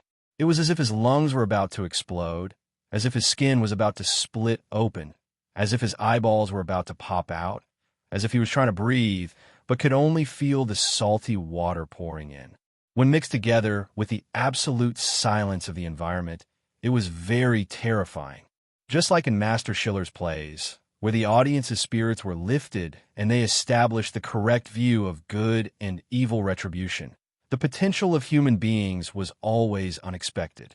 They could always see hope in the midst of despair until they found it. His nerves were much thicker than normal people. This was not only a conclusion of physical anatomy, but also a manifestation of a strong spiritual willpower. In such a desperate situation, he bitterly held on. His mind would occasionally be in a trance, but he never collapsed. Never collapsing was boring repetition. This kind of repetition made people numb. Before the catastrophe, there was an ancient torture called death by 1,000 cuts. At the end of the 1,000 cuts, the prisoners on the wooden frame who were on the verge of death probably would not feel any pain when the sharp knives fell on their pectorals. Sinking to the bottom of the water and then being pulled up, his physiological indicators were monitored. He was injected with nutrition injections, awakening injections, and routine interrogation. Every day after he was captured, he repeated this process. In this numbing and cruel process of torture, there was finally a change. One day, when his naked body was once again thrown into thousands of tons of cold and hard salty water, he was once again in a state of suffocation and unconsciousness. The mysterious lines that were severely damaged in his body seemed to have been awakened by something and began to gradually connect with each other. The weak heat completely ignored the cold, salty water around him and began to slowly flow within those lines. Although the speed was extremely slow, it finally moved. Ever since he discovered this fact, Su Li's fear of suffocation had lessened a lot. Only in the depths of the water could he slowly recover his strength without worrying about being discovered by the Empire's people. When the mysterious power in his body gradually recovered to a third, he even looked forward to falling into the water more than 10 times a day, because the bottom of the water was not only death, but also hope at the same time. Su Li began to pretend to be unconscious with the help of his engineer's meticulous calculation ability and his innate sensitivity to time scales. He tried to use the mysterious power in his body to deceive the sensitive monitoring equipment of the Empire's people. He did not know why the Empire's people did not kill him, but as long as he was alive, there was hope. However, without Tai Ziyuan, Zhou Yu, Magnolia, and the omnipotent charter computer, he still could not find a complete and feasible escape plan. Inside the Empire's spaceship in the silent space, even if he suddenly killed the 2 interrogators of the Empire, where could he escape to? The sand under his feet may be delicate and soft, but it was extremely painful when it rubbed against the skin of his face that was about to fester because of the water. Su Li's pale face buried in the sand did not show any expression at all. He just narrowed his eyes and looked greedily and sadly at the vast and endless black space outside the transparent cabin wall. Inside this extremely luxurious giant spaceship, there were all kinds of monitoring equipment, but the designer did not think of monitoring the cabin wall from the perspective of space outside the spaceship. Only at this moment in the sand could Su Li open his eyes. The black clue under his feet suddenly tightened, and the sharp pain from the rough metal wire rubbing against his festering ankle woke him up from his thoughts of fleeing and looking into the distance like a lookout. He immediately closed his eyes and relaxed his entire body, allowing the black clue behind him to pull him and the heavy metal block to quickly rush to the surface of the water. Floating at high speed, the cold, salty water was like an inverted waterfall that kept washing his naked body full of wounds. The pain was so painful that it penetrated his bones. He still closed his eyes and said silently in his heart, "Fight." He had once tried to learn the Empire's language when he was in Group 7's camp in Sunset Province. However, there were too many dialects in the Empire. During the interrogation just now, he could only understand an extremely small portion of what the 2 Empire torture experts had said. However, it was precisely this portion that caused him to tremble in fear and decide to bring forward his escape plan. The secret in the bracelet could not be known by the Empire, and his left arm could not be chopped off by the enemy. So, other than fighting, what other choice did he have? There was no struggle, no struggle because things changed again. When he lay on the cold metal platform again, with water dripping all over, and was about to assume the unconscious and paralyzed posture that he had practiced countless times, he discovered that someone was wiping his body. The very soft, semi-long fiber cloth had excellent water absorption properties. The person wiping his body was definitely not that perverted expert. That person would not be so gentle and meticulous. Sulu analyzed silently in his heart with his eyes closed. Immediately after, someone began to treat his wounds. Of course, it was only an extremely simple treatment of the ugly festering skin on his face. There was no in-depth treatment at all. It looked more like makeup, as if the person just did not want his face to be too ugly. A large robe-like garment was put on his body. The electrocardiogram on the monitoring device was as steady as before. Sulu, who was pretending to be unconscious, had countless shocked questions in the depths of his heart. For these cruel and cold-blooded people of the Empire, whether it was cutting off hands or heads, there seemed to be no need for them to put on clothes. Something like dignity before death had never happened between the soldiers of the Federation and the Empire. There was an injection in his neck. It should be an injection to wake him up, right? He thought to himself. Then he discovered that he was being lifted onto some kind of mobile device and pushed out of the interrogation room toward an unknown place. The grinding sound of rolling wheels grinding against the ground was extremely ear-piercing. Chapter 586. In the quiet room, Sulu closed his eyes and pretended to be unconscious. He tried to figure out which part of the spaceship he was in, but it was all in vain. No one from the Empire had appeared for a long time, so the effect of the awakening injection should have taken effect. But he still didn't open his eyes because he didn't know if there was any monitoring equipment on him, and also because he didn't know how to act when he woke up. But this time, the disguise had become a disguise that everyone knew. Soft and steady footsteps sounded, and someone walked to his bedside. Feeling a warm finger pressing on his wrist, Sulu became vigilant. The relaxed muscles on his body slowly gathered strength, but the double fiber cells of his muscles were still in a relaxed state.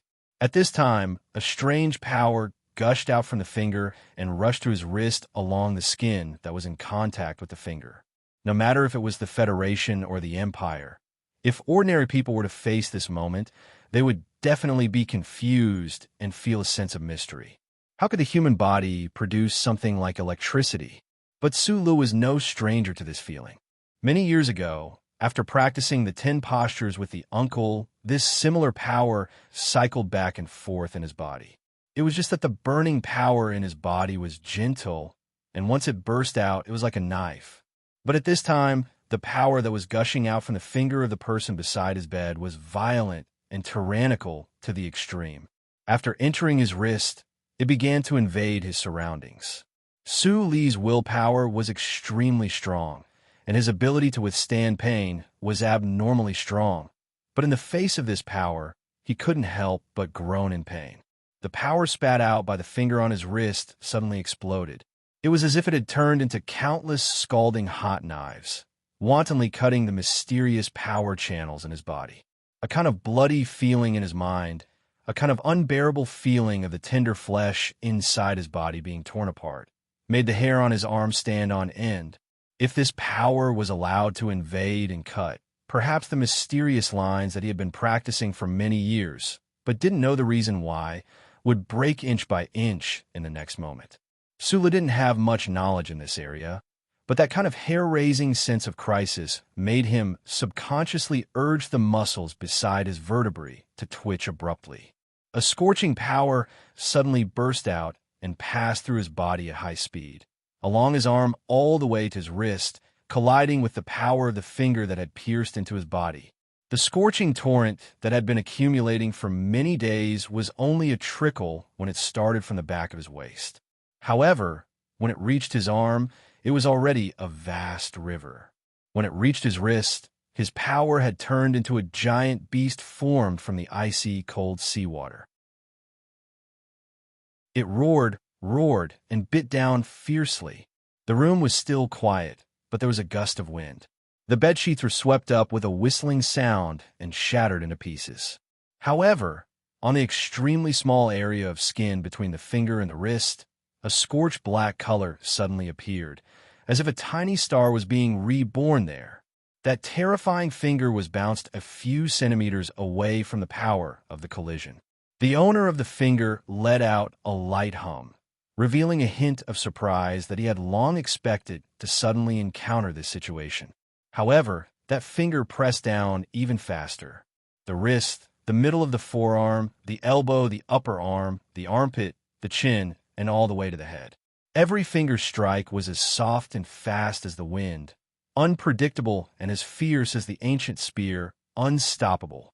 Su Li's body was unable to react effectively in the face of the high-speed finger attacks that were as dense as raindrops, as well as the terrifying power that was spat out between the fingers. He could only instinctively activate the scorching power in his body to incessantly burn and transform, while he retreated quickly and passively. It was extremely difficult for him to resist the fierce force that was even stronger than the previous one. In some kind of religious language in Master Schiller's play, how many seconds did it take to flick a finger?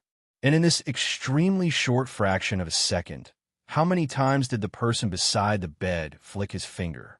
With a puff sound, like a steel pillar fiercely smashing into the muddy ground, Su Li finally raised his other hand and blocked the most dangerous strike of that finger. His eyes suddenly opened, and he spat out a mouthful of blood. His extremely taut body bounced up from the bed at almost the same time. His right hand that was spread out like a fan retracted, grabbing that steel-like finger. At the same time, his right knee fiercely slammed outwards, smashing toward the outside of that person's thigh. That person's finger suddenly retracted and turned into a fist. It seemed unreasonable, but in fact, it accurately avoided Su Li's right hand. It drew an arc and blasted towards the area below Su Li's earlobe. In an instant, Su Li bent his body, lowered his head, and raised his left arm close to his cheek, like an iron door that was tightly closed. The fist fiercely smashed into the arm, and the tip of the knee fiercely smashed into the thigh. The two people's attacks arrived at the same time, and at the same time, the sudden burst of power produced two loud, muffled sounds. Without the slightest pause, the two people, whose figures could no longer be seen, quickly closed in again. The trembling left arm and the slightly stiff thigh no longer existed at this moment. What existed was a ruthless straight finger strike, a clean choke snap of the hand, a simple and clear stagger of the crotch, a sharp and sinister bending of the joint technique, and even more so, a pair of fists that were incomparably fast and fierce. What was even more frightening was that in these powerful close combat techniques, every movement was mixed with an enormous strength that was absolutely unimaginable to an ordinary person. The two figures dodging at high speeds caused the air in the room to vibrate and whistle, followed closely by an ear-piercing tearing and shattering sound. The sturdy bed was shattered into pieces by the overflowing power, and the bed sheets and torn clothes were swept up by the strong wind. In the midst of the mess, a figure flew out in a dispirited manner. Su Li fell heavily onto the hard ground. He immediately turned around and used his right hand to support his body, but was ultimately unable to stand up. He confirmed that his sternum was somewhat dislocated, and more likely, it was fractured. What made him feel even colder was that the scorching power that had been accumulating in his body for a long time was actually showing signs of dissipating. His slightly squinted eyes appeared slightly dim, but there was no despair, only unwillingness and stubbornness. He fiercely stared at the young imperial soldier not far in front of him, and somewhat strangely cracked a smile. The blood that seeped out of his gums and his mouth, full of white teeth, made his smile appear to be filled with an uncoordinated bitterness. His opponent was a young imperial soldier. He had a thin figure, and his skin was neither bronze black nor noble white. It was just a yellowish brown in between. Just like the feeling he gave off, he was extremely ordinary. If he were to be thrown into the crowd of people on Tianjing planet, there would definitely be no one who would discover his abnormality.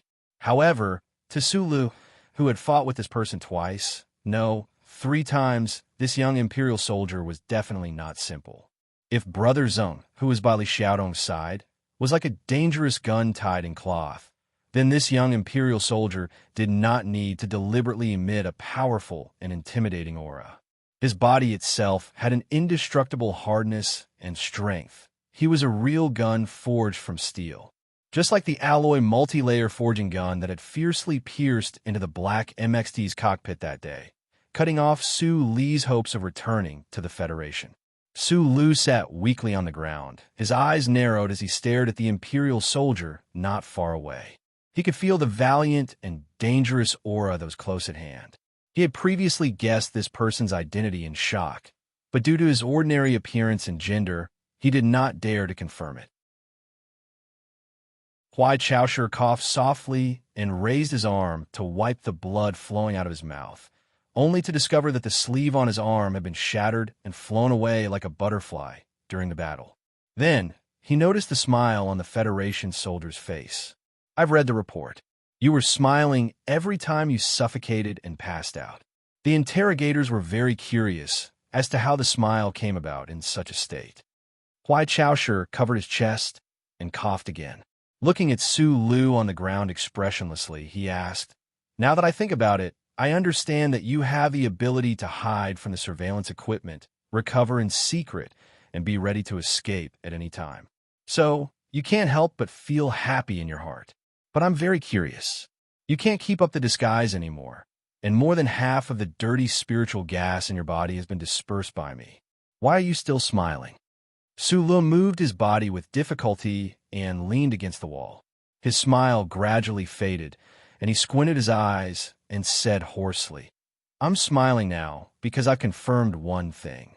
The reason why I lost to you on the warship that day was because I was seriously injured. If my body was intact, I should have had a chance to defeat you." The 2 bloody holes on his shoulders were bleeding nonstop. New flesh split open. It was a horrible sight. Huai Chaoshi turned a blind eye to it. After a moment, he said, "You've assassinated Keaton first. The mecha was damaged too much, the cockpit was destroyed, and your body was wounded. Your close combat ability was greatly reduced. But after 2 battles, I'm sure that even if you were intact, you would still be no match for me. You won't know until you fight me." Su Lu spat a mouthful of bloody saliva to the side and replied straightforwardly. A trace of mockery flashed across Huai Chaoshi's usually expressionless face. He said, "I allow the loser to carry out a mental battle. I only hope that you can hide the trace of fear in your eyes better." The road to death was in front of him. A powerful and young opponent was in front of him. As a soldier of the Federation, Su Lu had to put up a brave front. However, after enduring the torture of millions of tons of water for so many days, after enduring for so long, because of such an unreasonable enemy, the sudden change of events, everything went up in smoke. His mood was sinking into despair, and his unwillingness was rising.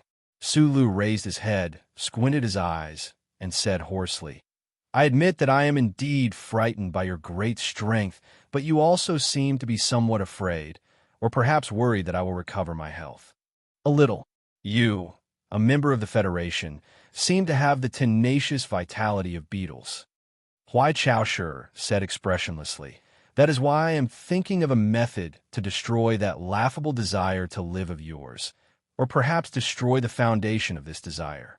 This body of yours is not bad." After saying this, he picked up a metal chair that could barely be considered intact in the room and walked in front of Su Lu.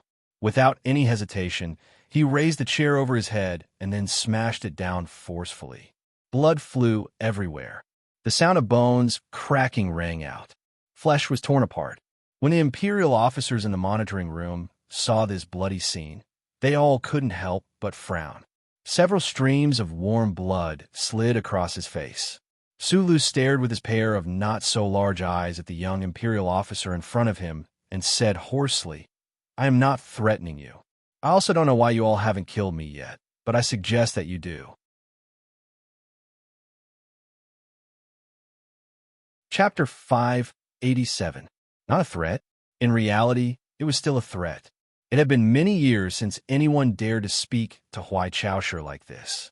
He narrowed his eyes and looked at the Federation soldier in the pool of blood at his feet. His lips curled up into a smile. This person could endure torture for many days without uttering a single word. He was as silent and stubborn as a hot rock. Now, he began to speak harshly. Was it because he was slapped in the face? One interesting guy. Huai Chaoshu took a step forward and raised his right foot to kick down. His military boot kicked Su Lu in the stomach, making him curl up in pain like a drunk river shrimp. Huai Chaoshu didn't have a special love or hate for this Federation officer in front of him. Since he was very young, he didn't like this boorish and obscene guy, but because of the needs of the royal family's rule, his father needed Keaton to live. Now that Keaton was dead, he was even happier. As for the person who killed Keaton, he naturally didn't hate him too much. But the other party was from the Federation, so he could only live in pain or die in humiliation. The door of the room slid open silently. The Empire's experts and soldiers rushed in and quickly took Su Lu away from the scene. They cleaned up the messy room as quickly as possible.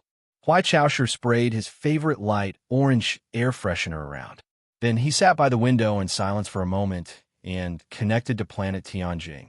"Great Master, is there any news from Fan Manor?" he asked expressionlessly into the communication device. The Empire's Royal Intelligence Agency officer on the other end of the communication device replied with a trembling voice, "We brought His Majesty's electronic seal there. Great Master Fan Manor finally opened 3 doors, but we really couldn't find the name list." The officer paused and said respectfully, "Your Highness Su Ming, regarding the last name list, His Majesty has been ordering the Royal Intelligence Agency to try to recover it all these years, but we haven't been able to find any clues. The name list copied in Great Master Fan Manor is also incomplete." I know."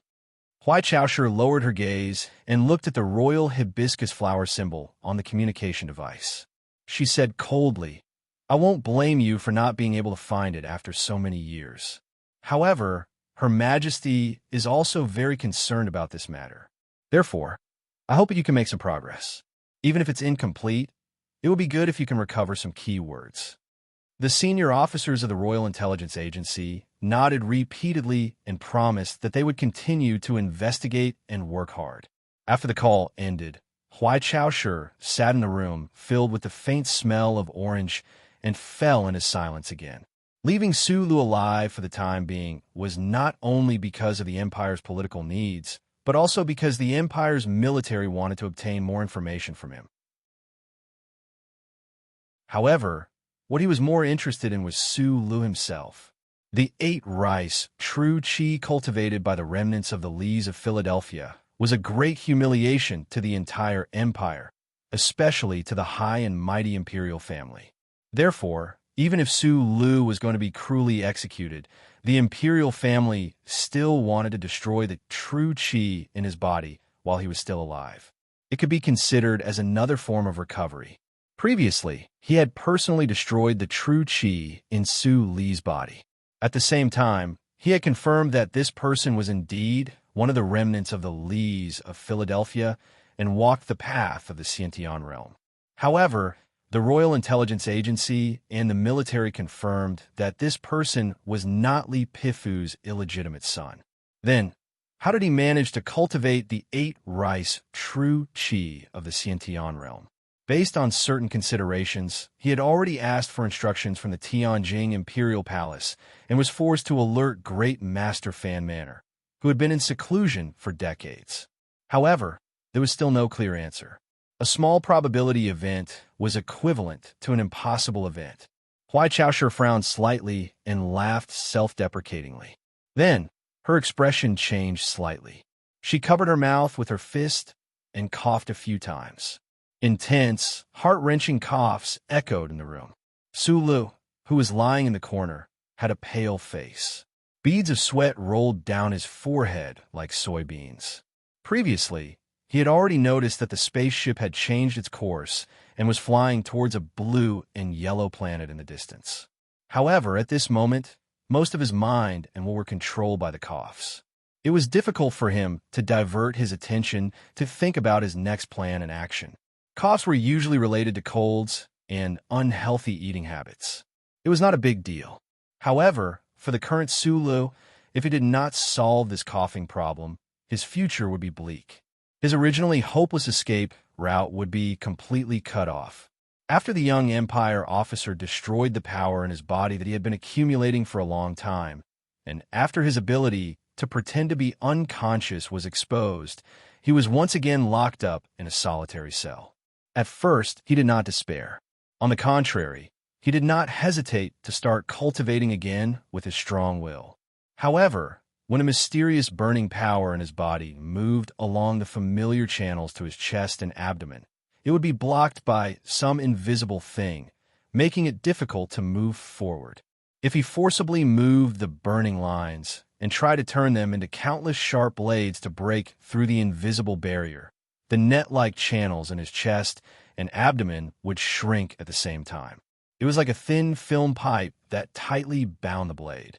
It was extremely painful to be cut. It could even be said that he was in so much pain that he wanted to die. At this time, his own burning power became as terrifying as the power that the young Empire officer spat out from his fingertips. Now, there were two paths in front of him. If he could not break through the barrier that the Empire officer had magically set up, the power that had accompanied him for many years and saved him countless times during life and death situations would become a dead pool behind his waist. It would no longer be able to play any role, and he would become an ordinary person.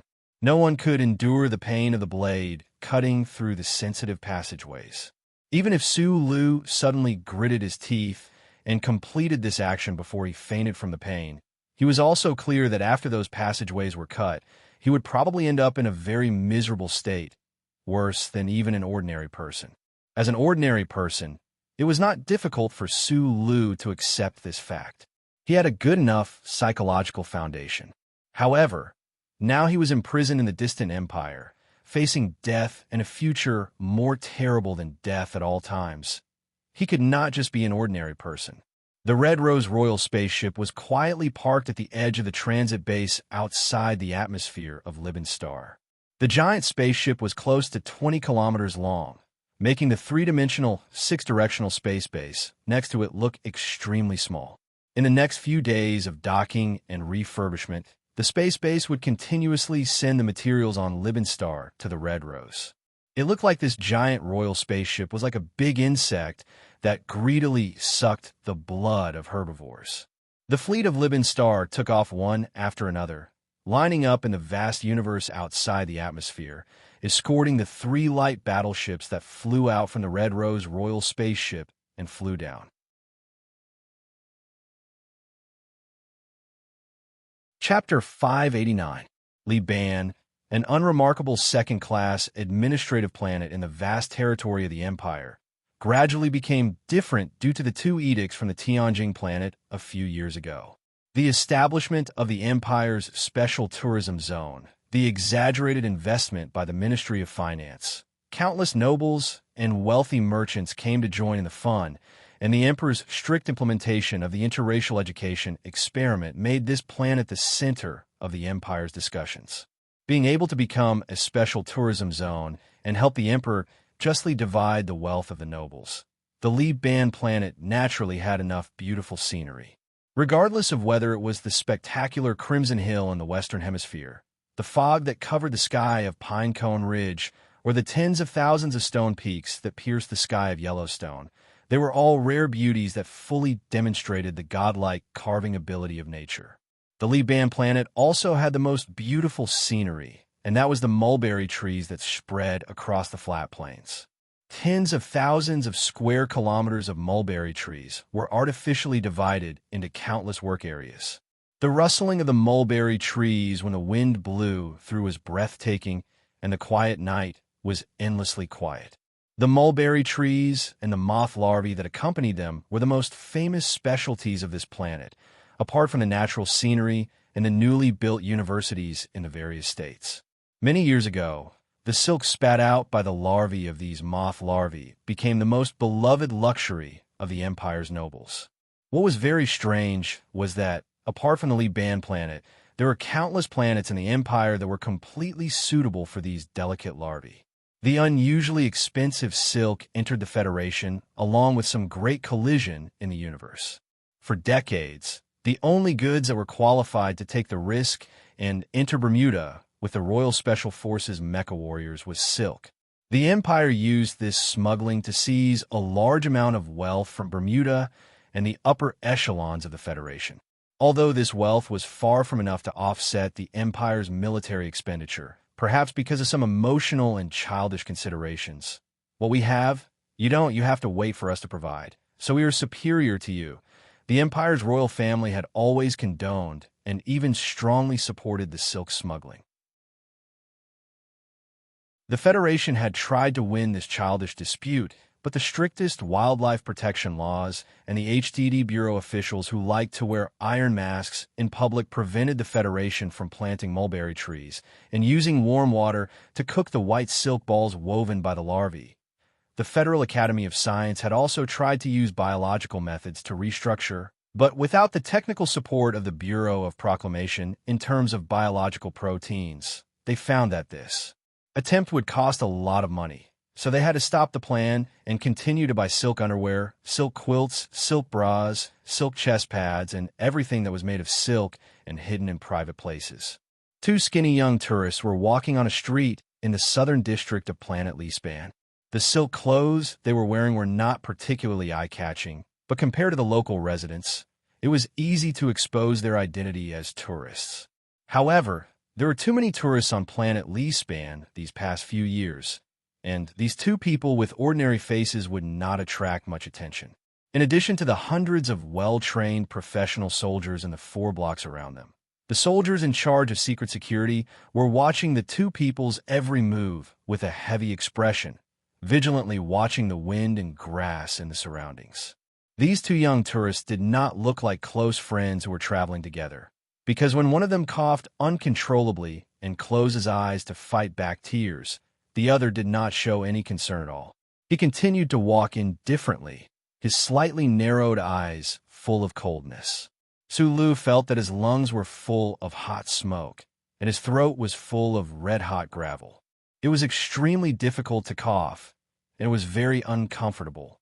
Half squatting on the ground, he breathed rapidly for a long time before finally calming down the pain in his chest and abdomen.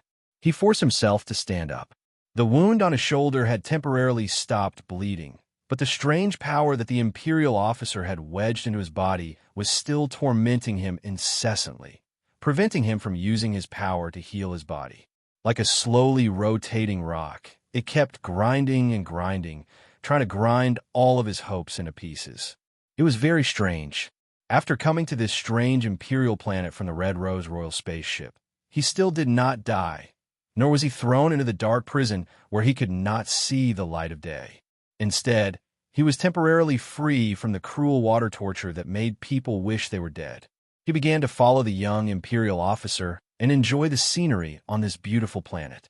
In a few short days, he stood on the spaceship and looked down at the magnificent Crimson Mountains in the Western Hemisphere. Those waves that were nearly 100 meters high were as thick as blood, and they swayed his hard heart up and down. He wore a breathing device that was specially used by the Imperial military, and he climbed through the fog in the depths of Pinecone Ridge for an entire night with difficulty before he finally broke through the fog.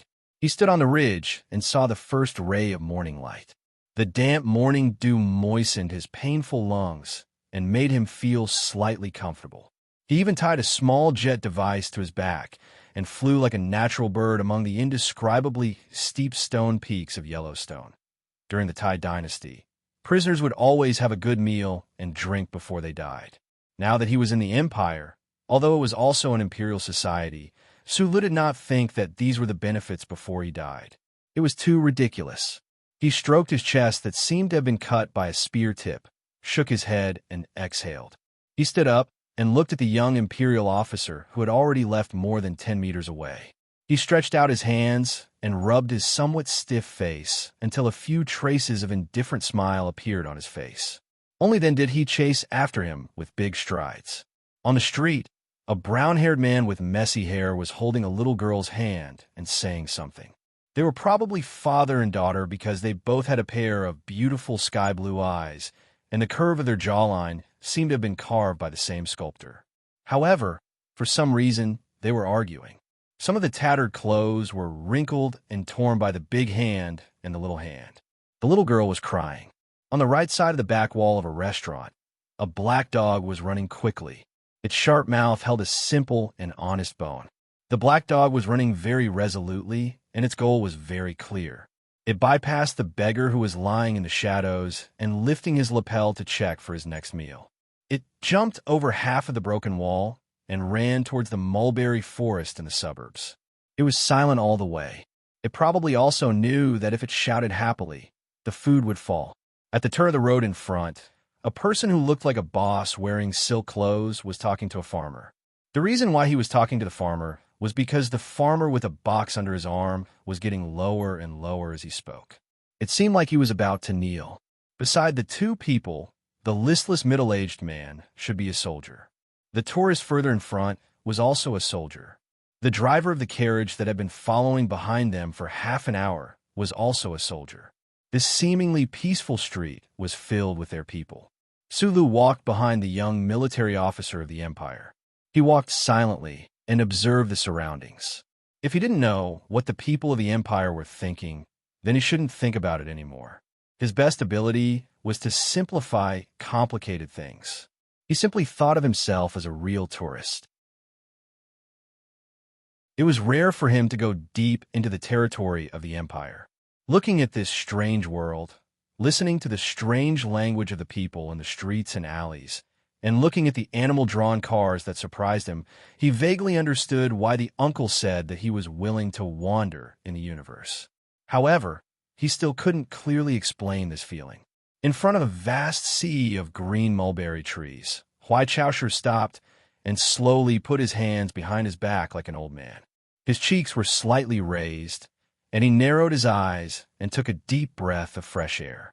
Where his eyes fell, the leaves of the mulberry trees were gently swaying in the wind.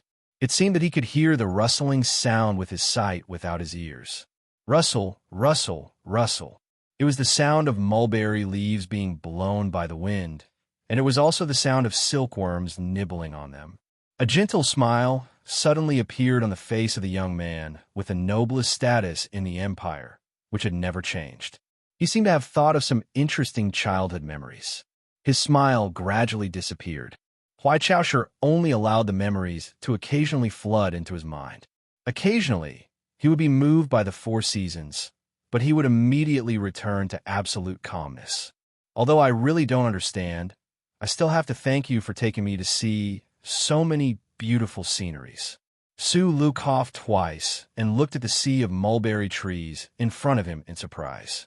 Right now, he was standing side by side with Huaichaoshu. He didn't have the consciousness of a condemned prisoner at all, and he didn't notice the anger in the eyes of the plain-clothed soldiers around him. Huaichaoshu glanced at him coldly from the corner of his eyes. He didn't answer, but a strange light flashed through his eyes. If there were no accidents, this Federation person beside him would be tortured to death after all of his value was squeezed out unless he agreed to defect. He definitely didn't have any sympathy for this. He was just a little curious about Su Li's current behavior. The flames of war continued for decades. The Empire had captured many Federation soldiers and even high-ranking officers. Among the Federation soldiers who knew that they were going to die, some passionately scolded the Empire's emperor, some cowardly cried and knelt on the ground to beg for their lives. Some remained silent, and some pretended not to care. However, there were very few like this person who could actually immerse himself in the scenery in front of him before his death. The Red Rose was temporarily resting, and Huaichaoshu was like a tourist hiding in the Liban Star. He wasn't in a hurry to return to Tianjing Star because the political situation in the Empire had been surging with hidden waves recently. He needed to be outside the situation and help his father see the situation clearly. Furthermore, as the person involved, if he returned to Tianjing Star a day later, it would be helpful for his father to deal with the situation. As for why he brought Su Lu along for sightseeing, there are two very simple reasons.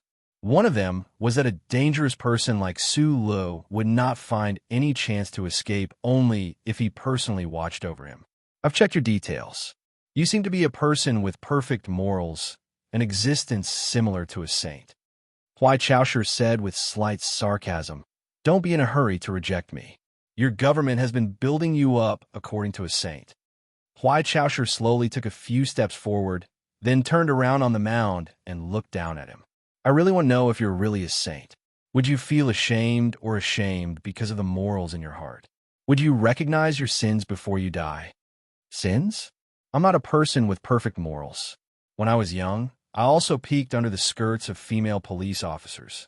However, when it comes to sins, other than some innocent people that I accidentally killed, I would recognize them. However, Su Lu replied, "This definitely doesn't include people from the Empire." Huai Chaosher was expressionless and suddenly asked, "What do you think of the Empire's scenery?" "It's very beautiful and spectacular," Su Lu replied honestly. "You tried to invade our country and turn these beautiful scenery into a hell of war. As a Federation soldier, shouldn't you feel guilty?"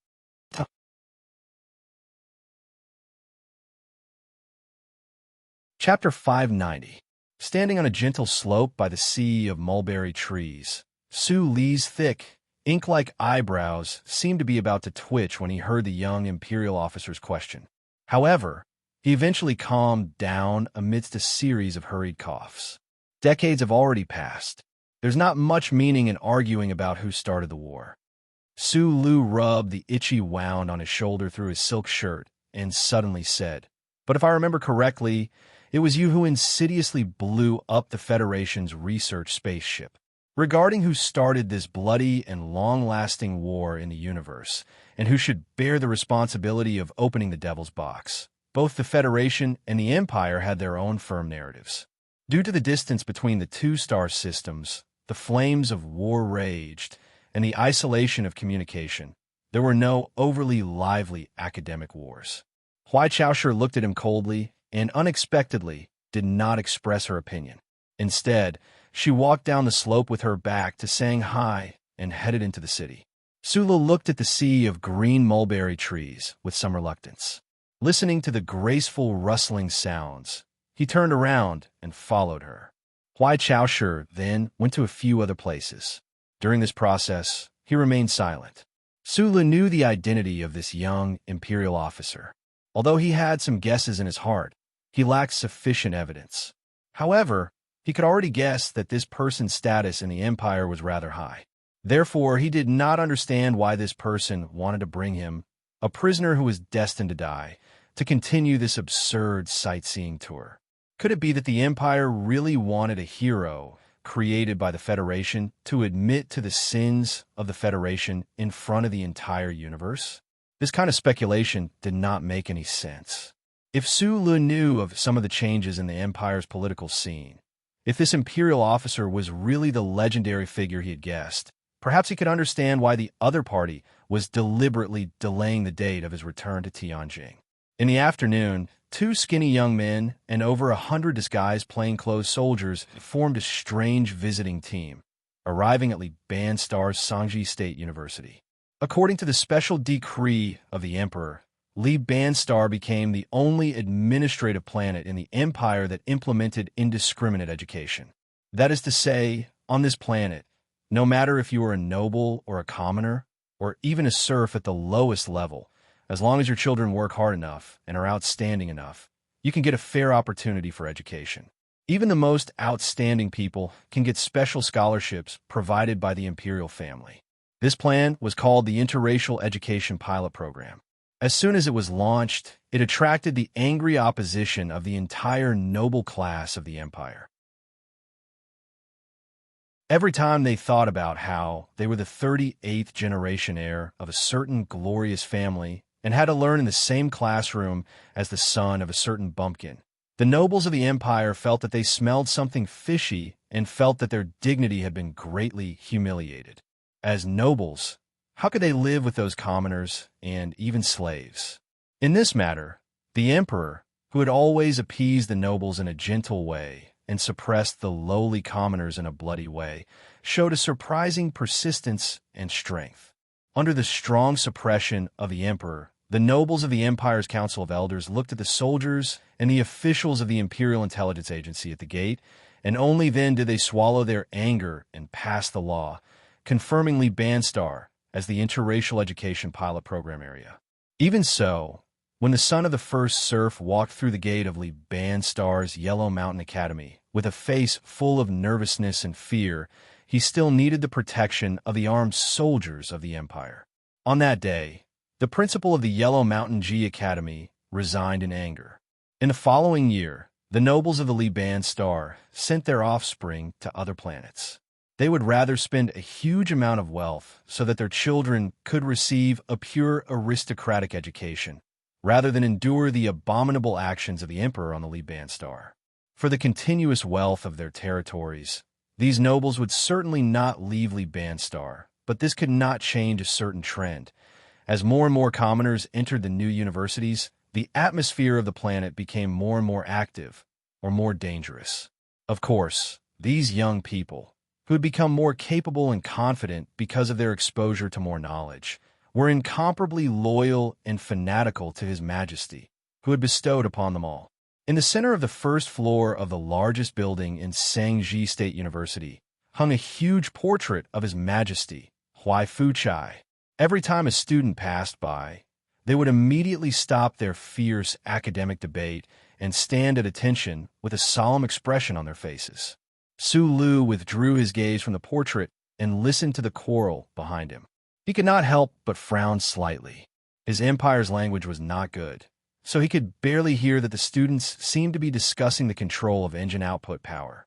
The extent of the discussion was relatively shallow, but he still felt a strong sense of vigilance. It should be known that when he was in the Federation, no one would have thought that in the Empire University there would be so many commoner students discussing academic issues in a relaxed atmosphere. He had always believed that the Federation's greatest advantage over the Empire was not in terms of economy, but in terms of education, technology, and the most fundamental way of thinking. Now that the Empire seemed to be quietly making changes, with the Empire's terrifying population base, it might not be too difficult to catch up to this gap. Huai Chaosher noticed him and frowned. She maintained her expressionless silence and led him to the third floor. In the conference room at the top of the third floor, there was a history class going on. Hundreds of plainly dressed Empire youths were quietly and eagerly listening to the professor on the podium. The courseware playback equipment, the line-by-line scanning light filter screen, the old-fashioned laser stylus, all of these were somewhat shabby in Su Li's eyes. Not to mention the first military academy, or Yue University. Even compared to the university conditions in his hometown of Donglin, the Empire was far behind. But he listened very carefully, because the professor from the Empire was emotionally lecturing about the cause of the war many years ago. The professor used the standard language of the Empire's nobles, and he could barely understand most of it. The history professor of Mulberry State University did not know that there were two special young listeners in the crowd listening to the lecture today. He did not expect that the history he was lecturing at this moment would have any impact on the future history. He was only using the standard teaching materials of the Empire's Royal Education Department to describe the cruelty and treachery of the people of the Federation to the youths of the Empire. For a shameless coalition of politicians like the Federation controlled by businessmen, what could make them spend a huge amount of military funds to start a long-term war? The glory of the country? No, they never know how to write the word glory. The professor waved the laser stylus on his finger excitedly. The red light dots danced quickly on the ceiling of the conference room, just like the heroic dance of the most common butterfly on this planet before its death. Its benefits. Only benefits can make this coalition of businessmen crazy. It's crystal mines. Only crystal mines can sustain their limitless expansion of the star domain and thus alleviate the deep internal conflicts. 200 years ago, the Federation's crystal mines were already close to exhaustion. There were only two paths placed before them. The first was to find or invent a new type of energy source as soon as possible. and the second was to immediately find new crystal mines. Otherwise, their spaceships that used crystal mines as a foundation would all be paralyzed, and their space weapons would all become ineffective. In other words, the Federation could collapse at any time. However, the Federation's people spent more than 100 years, yet they still couldn't find new crystal mines. All of this time that could have been used to develop new energy sources was also completely wasted. Why? Because one of the families of businessmen who controlled the Federation's political power had the legal right to exploit crystal mines, and through this authority, they obtained a large amount of benefits. If the Federation developed a new type of energy source, this family's special status would be completely gone. There was no way they would allow this type of situation to happen. Why would the Federation's government allow this type of thing to happen? Because you all must never forget that the government is actually controlled by these families. The Federation doesn't have crystal mines, but the Empire does. When those supposedly cursed Federation exploration spaceships accidentally entered the Empire and discovered this fact, war was no longer avoidable. Bandits came to our doorstep. They don't need a reason to rob. So what we must do, is also very simple. The history professor no longer had his initial calm. Clenching his fists tightly, he said angrily, "Beat these bandits to death." Sulu had no doubt that if his identity as a member of the Federation was discovered, he would definitely be torn to pieces by the several hundred angry Empire students in the conference room in the next moment. Fortunately, his black hair and black eyes were the same as those of the Empire officer beside him. Although they were somewhat eye-catching, they only attracted slightly respectful gazes. After listening to this history class, Sulu followed the other out of the campus. Outside the door, he was silent for a moment, and then he made a rare request. He asked for a cigarette. Amidst the waves of smoke, he said to the Empire officer, "This is very similar to our history class." In the history books I've read about this period, it says that the Empire's emperor brazenly launched a war in order to alleviate the racial and class conflicts within your country. Silence and cigarettes were good companions for thinking. The reason he was thinking was because Sulu had to admit that this Empire's history class, for him, was indeed a different angle to look at the origins of the war back then. This was especially the case regarding crystal mines leading to the war. This was the first time he had heard of this. The family that could control the government was naturally the Thai family in the back of the mountain behind Macho.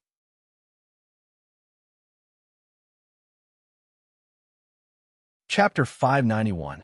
Those trashy officials in the Bureau. Huai Chaosher was not in a good mood. The Federation soldier, named Sulu in front of him, was completely different from the description in the intelligence. He was tough, but he was not the pedantic saint who truly carried the banner of morality in his heart. He had never believed that such a person existed in the universe, and now it seemed that it was indeed so.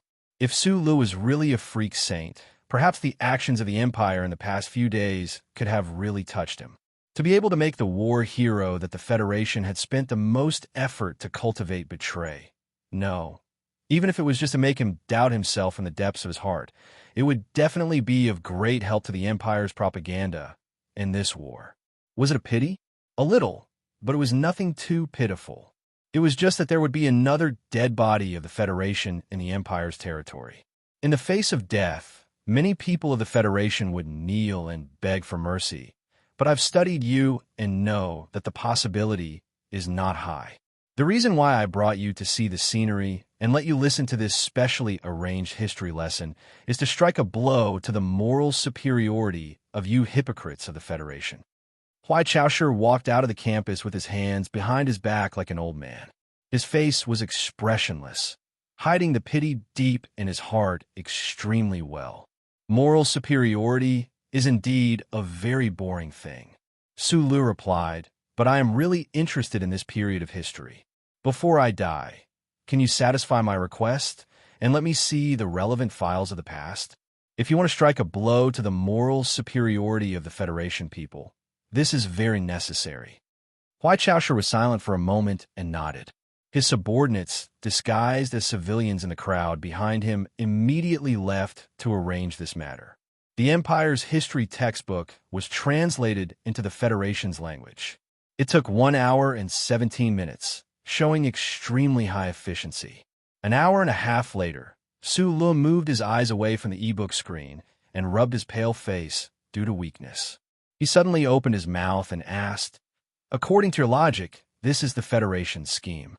But in reality, the previous war, the first space war that you mentioned, we had already prepared for it. If we really had a conspiracy, why would we appear so unprepared?" According to the records of the Empire's history books, the Empire had always been cautious when they first came into contact with the Federation. They would never think of attacking the scientific research ships of the Federation. In their opinion, the explosion of the scientific research spaceship was definitely a scheme of the Federation. They even provided relevant evidence to prove that the spaceship could only have been blown up by the Federation themselves. Because in the eyes of the Federation, we are just a bunch of monkeys with outdated technology. Huai Chaosher coldly replied, "You guys are too impatient and underestimate the monkey's ability to resist." It was strange to say that Su Lu should have been enduring endless torture in the Empire's black prison, just like what he had experienced in the past 10 days. However, at this moment, he was in the highest class club on planet Libin, having lunch with what was definitely the most respected figure of the Empire. This was a high-rise building in the shape of a deformed mulberry tree. It sparkled under the sunlight. The restaurant on the top floor that had long been cleared was empty. Looking around, one could clearly see the sea of mulberry trees beneath their feet like a green carpet. That's all for the discussion of history. The beginning of a story does not determine the color of the entire story. Even if it is a war related to profit, it is not beyond the scope of my poor thinking. However, in the end, in my opinion, you are a group of beasts that slaughter civilians, women, and babies. This is something that cannot be changed. Sulu picked up the knife and fork and began to cut the beef on the plate. His trembling right hand that held the knife showed his current weakness. He lowered his head and asked, "Because of certain reasons, you temporarily did not kill me. I can understand. However, I still do not understand why you are willing to grant me such enjoyment. The you in the intelligence report does appear to be somewhat stupid and absurd in certain matters. However, someone who can develop the MX Mecha must have enough wisdom to understand certain facts." Huai Chaosher gently wiped the corner of his mouth and indifferently said, "As long as you do not work wholeheartedly for the Empire, then no matter what, no matter sooner or later, you will die in the end." At this point, this special young Imperial officer emphasized, "But you only need to give me a satisfactory answer to 2 things. I can guarantee that you will die with great dignity. And I think that this answer should not harm the interests of your government. What is it?" The first question: "You're Notli Pifu's illegitimate child. How did you manage to cultivate Yada Jinchi?" Huai Caosher's eyes flashed with a trace of biting cold. Yada Jinchi? Sulu confirmed that this was the first time he had heard of this strange term. What was Yada? What was Jinchi? Was it a wonderful setting in one of Master Schiller's plays? However, it seemed that the scorching heat in his body was very similar to the setting in the Master's plays. Huai Chaosher did not mind his silence and continued calmly. The second question: "This time, you passed through the space channel and ambushed the Ghost Fleet. You are infinitely close to success. It could even be said that you have succeeded. I cannot understand. How did you manage to follow us in the Empire Star Sector by controlling a light tri-winged warship?" At this point, he waved his hand. The subordinate who had been waiting in the distance hurriedly ran over and set up the relevant equipment by the table. With a light beeping sound, countless fine beams of light shot out from the equipment and gathered into dense light spots in the air, forming a 3-dimensional star map of the Empire's border star sector. Even if you have the star map drawn by the Federation years ago in your hands, you can't do this alone. Huai Caosher's slender finger drew on the imaginary 3-dimensional star map in the air and pointed at the obvious sailing trajectory. Frowning, he said, "Your sailing route was too perfect. Even if I had thought more thoroughly, assuming that you had the authorization of the Bureau of Proclamation before the crazy revenge operation, with the remote support of the charter computer, it would not have been enough to complete such massive calculations. Besides, every time your tri-winged warship accelerated or hid, it just happened to avoid the detection range of the fleet. How did you do it? He looked at Su Li's eyes and asked solemnly, "According to the intelligence, you don't know how to pilot a warship at all." Su Li was silent. The first question involved the uncle, who was known as the #1 traitor of the Federation, who knew what kind of relationship he had with the Imperium. Also, this story involved the loophole of the Federation's the glory of the Charter and his last hope of survival. Naturally, it was impossible for him to tell the other party.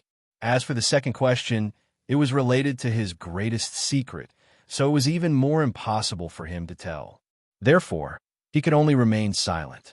Huai Chaoshu raised his extremely ordinary face and said indifferently, "I won't ask you to reveal the Federation's newest technological secrets.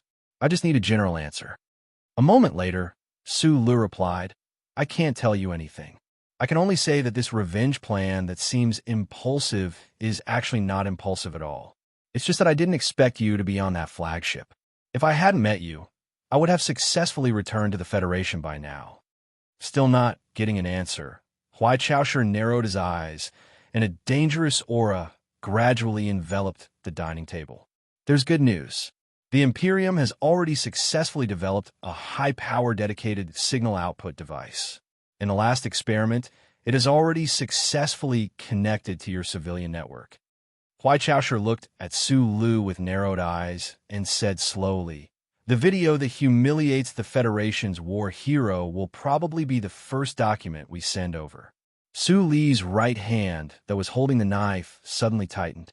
He knew that the humiliation the other was talking about was definitely a humiliation that ordinary people would find difficult to endure. What truly made him nervous was the Empire's following arrangements. He wasn't a narcissistic person, but he had to admit that he was now important enough to be able to affect even more people and matters, and on a much larger scale. The Federation government had spent a huge amount of money to film and broadcast the documentary Team 7.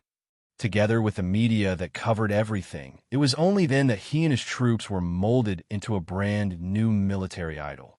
If that video that hadn't appeared yet was widely spread through the civilian network, it would undoubtedly be a heavy blow to the Federation's public and the military's morale. If such a situation really did occur, the Federation government would definitely hope that this Federation hero would simply die in battle rather than be captured and humiliated by the Empire's people. Sulu also thought the same. This is very interesting. It's just like playing cards. We killed Zhong Suehu, which is a trump card. You chased after us and killed Keaton, which can be considered as returning a hard card. Then, I captured you, the successor of the War God. I'm very curious as to what kind of trump card the Federation can return. Huai Caoshu's tone didn't contain any deliberate mockery. He raised an exquisite silver fork and sent a piece of tender beef into his mouth, slowly chewing. Why isn't it a live broadcast of me being killed? Letting the entire universe watch you die, other than stimulating the Federation's desire to fight and calming your internal conflicts. What good does it do for the Empire? I can let myself die, Sulu said with a serious tone. The department I'm in has a lot of drugs that can be used. Huai Chaoshu frowned, picked up an exquisite white porcelain salt jar, and lightly sprinkled some salt on the steak. Also, I understand people like you very well. You are not afraid of death, but before death truly arrives, you will stubbornly want to live on. You have strong confidence that you can live on. Therefore, unless you are certain that you will definitely die, you will never commit suicide. Sulu blinked, feeling that his eyes were a bit dry. Only now did he realize that this seemingly ordinary young officer of the Empire in front of him not only had inexplicably powerful combat strength, but also had an extremely strong ability to read people's minds and to coerce them with force. The dining table was silent. Only the sound of the silver knife and fork lightly touching the porcelain plate, and the juicy and tender sirloin touching the tongue and teeth could be heard. Huai Chaoshu was waiting for Su Lu to make a decision and give an answer. Sula knew that he wouldn't give any answer. He was like he was in a bottomless, dry well, looking at the trace of light that perhaps didn't exist. He was unwilling to fall into eternal darkness, but he couldn't find any solution. Right at this time, an Empire officer walked into the dining room with a serious expression, holding an electronic spectrum record book in his hand. Huai Chaosher narrowed his eyes and looked up. Sula narrowed his eyes and looked up. I'm a bit late today, so this is the only chapter 1 I've left. I still have 2 chapters to fill, but I'll finish them soon. Don't worry, everyone. There seems to be a bit too much dialogue in these 2 chapters, probably because it's too comprehensive. After all, this is a brand new empire with brand new relationships. I've already tried to describe as little as possible, but it's hard to change one's nature. Yesterday, there were actually a few paragraphs that I wrote very happily. I'm sure you can guess my preferences in the all-evil novel.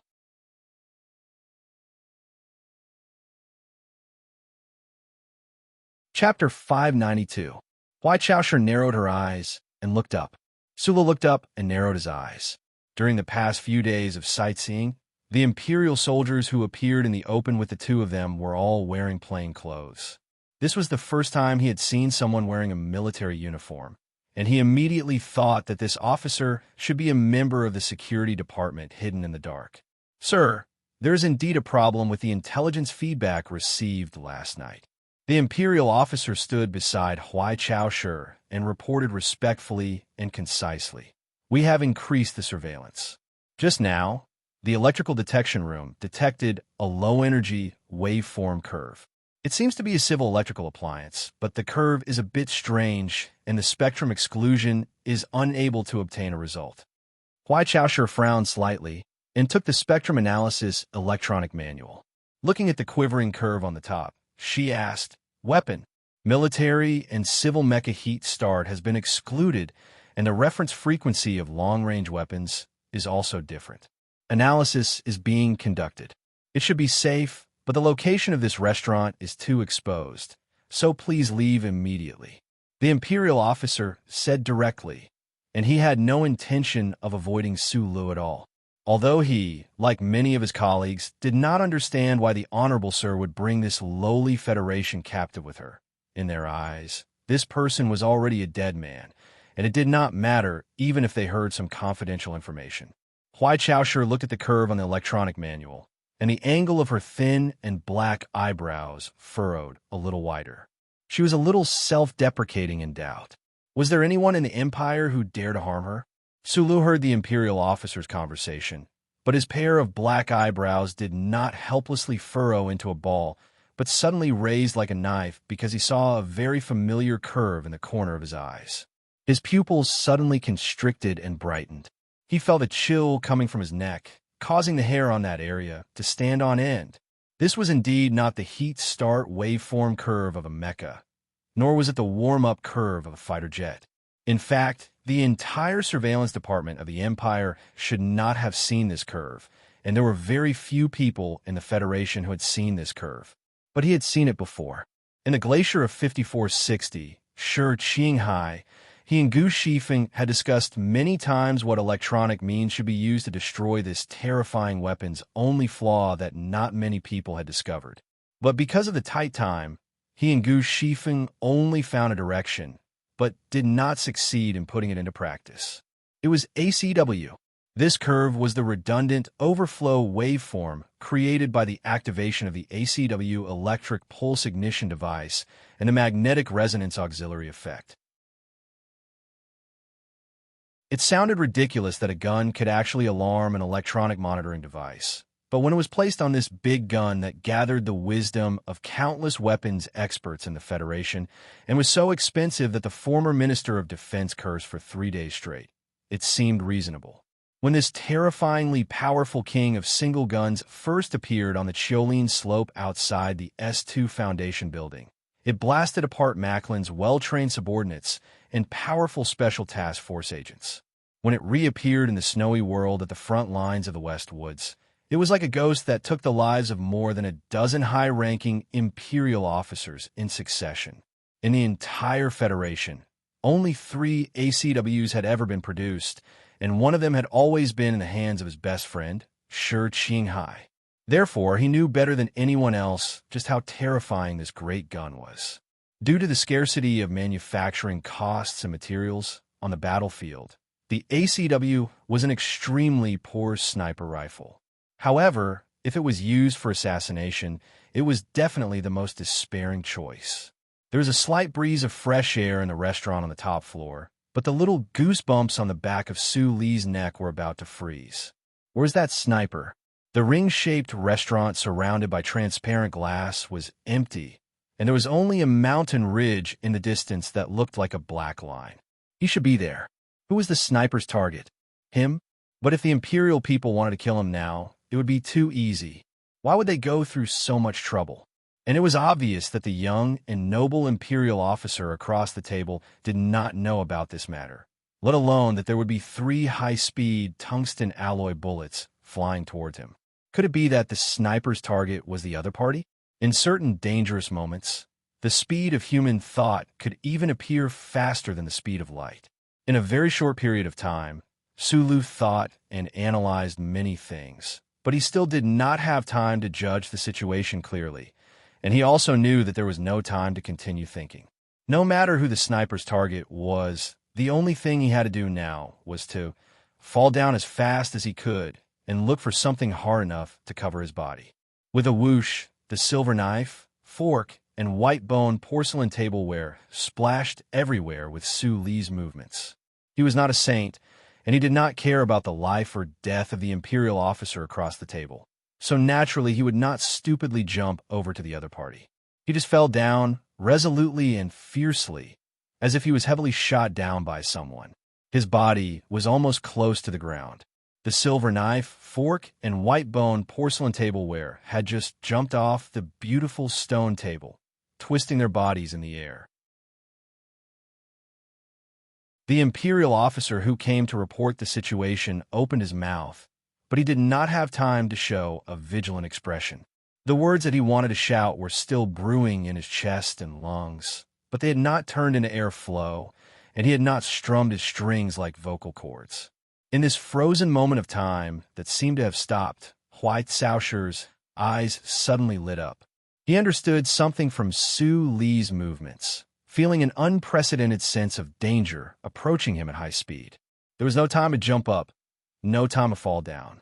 In front of that bullet that was tearing through the bright air of Mulberry Orchid Province at high speed, even someone as powerful as Huai Caoshi did not have time to make too many movements. He only had time to raise his right palm, and, as if he was swatting away the beef juice in front of him, he simply slapped down on the beautiful stone table in front of him.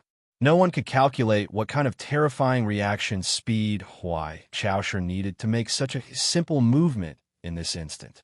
When his right palm slapped down on the edge of the beautiful stone table, the beautiful stone pattern that was known as the hardest stone material actually deformed slightly. His palm's deformation was even more severe. The pale white part of his palm that was in contact with the edge of the table squeezed out a rosy red, and also strangely squeezed out countless jets of air. The 8 rice jinshi in Huai Caoshi's body was released at full force. The silk sleeve on his right arm shattered into pieces, about to fly away. The chair beneath him silently shattered, about to fall. His body, under the influence of this powerful and tremendous force, instantly began to move backwards. A flower suddenly bloomed on the hard wall of the ring-shaped restaurant. The petals were pieces of concrete that had been blasted open. The core of the flower was alloy tendons that stood up like angry hairs after being cut open by a high-speed object. The color of the flower was light, the heavenly light that seeped in from outside the wall. The light outside, the building shot in through this flower-like hole. While moving forward, it lightly brushed past Huai Caoshi, who was moving backwards at high speed, like a shadow. Then, there was a loud, buzzing noise that sounded like muffled thunder. The speed of this life-reaping bullet was too fast, faster than sound, as if it was going to surpass light and shadow. In an instant, 2 more holes that seemed to have been carved appeared on the wall. The muffled sound of gunfire tore through the deathly silence, shattering the frozen time.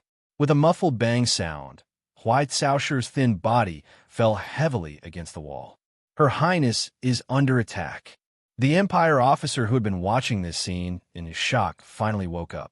His entire body trembled as he screamed out. At the same time, he threw himself towards the corner of the wall, instinctively placing his body in front of Huai Caoshi. The life-reaping bullets that came from the distant mountain ridge were still being fired continuously. The luxurious decorations in the restaurant were torn apart like fragile pieces of paper.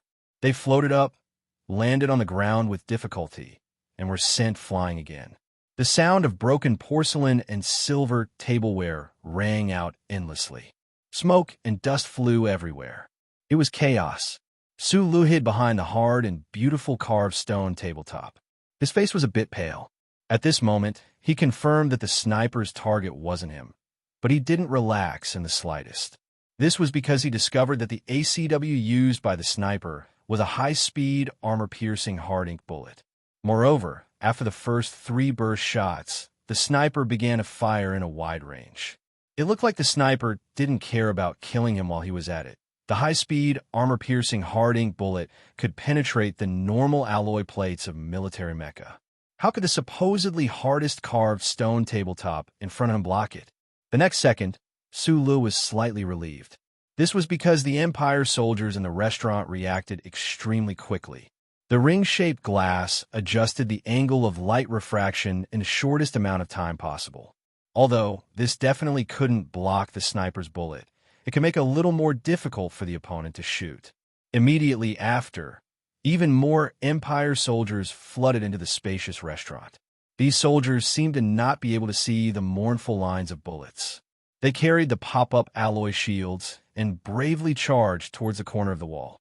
4 or 5 Empire soldiers fell on the road, but in the end, they still managed to successfully construct a simple shielding corner.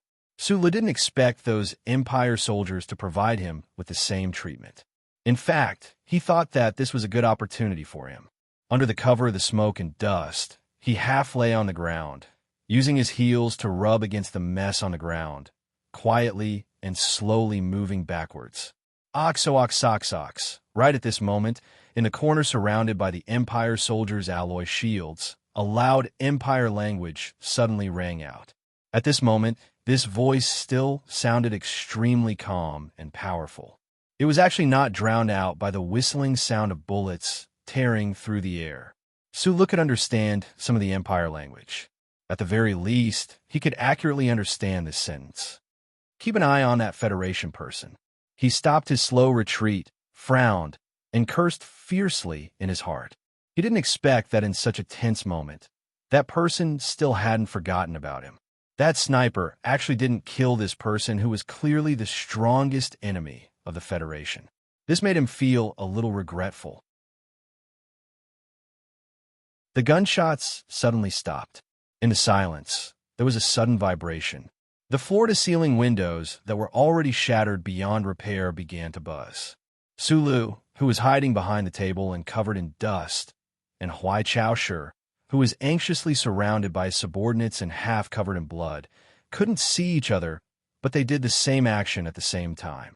They narrowed their eyes, raised their heads, and cursed in a low voice. F***ck. There was a wisp of cloud outside the building.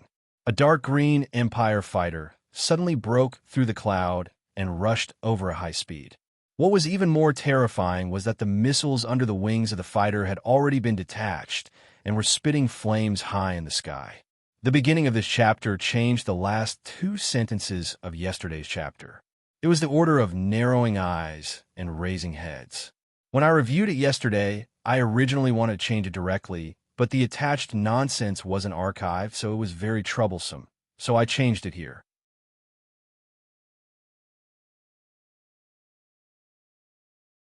Chapter 593. Did he always see something inauspicious every time he raised his head and narrowed his eyes? Su Li's eyes were wide open as he stared at the rapidly approaching aircraft in the air outside the building.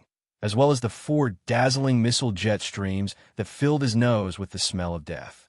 In the Federation's understanding, the imperial family should be a supreme existence in their star field, an existence that no one dared to look down upon. But how could there be someone who dared to assassinate that young imperial officer? They even sent out fighter jets. Death was about to arrive in an instant, but Su Lu was still unwilling to give up. He hurriedly breathed in the air mixed with smoke and dust as he ran a few steps toward the corner of the building. The beam structure of the building there should be able to increase the chances of survival after the building collapsed. Even if it only increased the chances of survival from 1 in 10,000 to 1 in 1,000, the chances were still higher. Whoosh, whoosh, whoosh, whoosh. Countless densely packed sounds rang out as hundreds of white streams of air rose from below the high-rise building where the restaurant was located. They quickly swept past the ring-shaped glass window and then abruptly turned, heading toward the 4 missiles. The Imperial Defensive Bomb Cluster Formation? Right before the explosion, Su Lu recognized these things. In a flash, a thought appeared in his mind.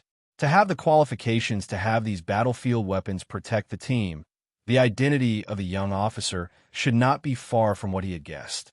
The rapidly rising dense bomb cluster successfully intercepted 3 extremely powerful missiles in the shortest amount of time, but missed the last one. The violent explosion, the dazzling flames, the flying debris, and the pungent smoke instantly occupied the entire restaurant. A huge hole was blown in the wall in front of the right. The wind from the outside whistled in and was licked by the burning flames. The temperature was boiling hot. The slender and elegant high-rise building shook like a young girl who had been slapped on the back of her head by a naughty boy. However, for the people inside the building, it was like they had experienced a terrifying earthquake. The floor shook violently, and no one could stand still and fell heavily to the ground. As for the soldiers of the Imperium who were close to the center of the explosion, many of them were blown out of the building by the airwaves before they could even make a sound, turning into black spots that rapidly fell from the sky. Some of them crashed into the wall on the opposite side and died while spraying blood. Some of the soldiers were set ablaze, screaming miserably before they fell to the ground and twitched, unable to get up again. Su Lu was very lucky. The missile that wasn't intercepted exploded very far away from his body. Other than the rubble that flew up from his brow bone, his body was unscathed. In the corner a few steps away from him, Huai Chaoshi, who was surrounded by the soldiers of the Imperium and their alloy shields like a cocoon, was naturally not dead either. The soldiers in the corner quickly dispersed. Huai Chaoshi stood up with a cold face. Half of his body was dyed red with blood. Combined with the ruthlessness that flashed across his cold face, it made people shudder. In the blink of an eye, the emotions on his face suddenly became abnormally heavy. It was unknown what he had thought of, but this young expert of the Imperium who had remained calm in the face of an assassination attempt, only angry and not frightened, also felt somewhat bewildered and at a loss. However, these emotions were only temporary. Huai Chaoshi coldly glanced at Su Lu, who was not far away, walked over with large strides, grabbed him by the back of the neck, lifted him up, and threw him to a subordinate officer behind him. Then, he quickly left with the crowd. This was a shameful treatment, like catching a chicken. However, Su Lu knew very well that, as a prisoner of the Federation, he could not expect to receive true respect. The so-called sightseeing and the so-called imperial cuisine were only because the other party had a request. Right now, the environment was dangerous. So how could the other party still care about psychological attacks? That special Imperium officer was heavily injured, but the movement of his hand reaching out and grabbing was still as strong as before. His palm wasn't large, but it was harder than steel. The blood that flowed down this person's arm turned his shoulder wet and sticky. The Imperium soldiers protected Huai Chaoshi as quickly as possible, pushing and even dragging Su Lu to the bottom of the building.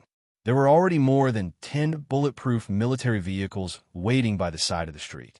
However, those who dared to carry out this crazy assassination had no intention of letting this group of people leave just like that.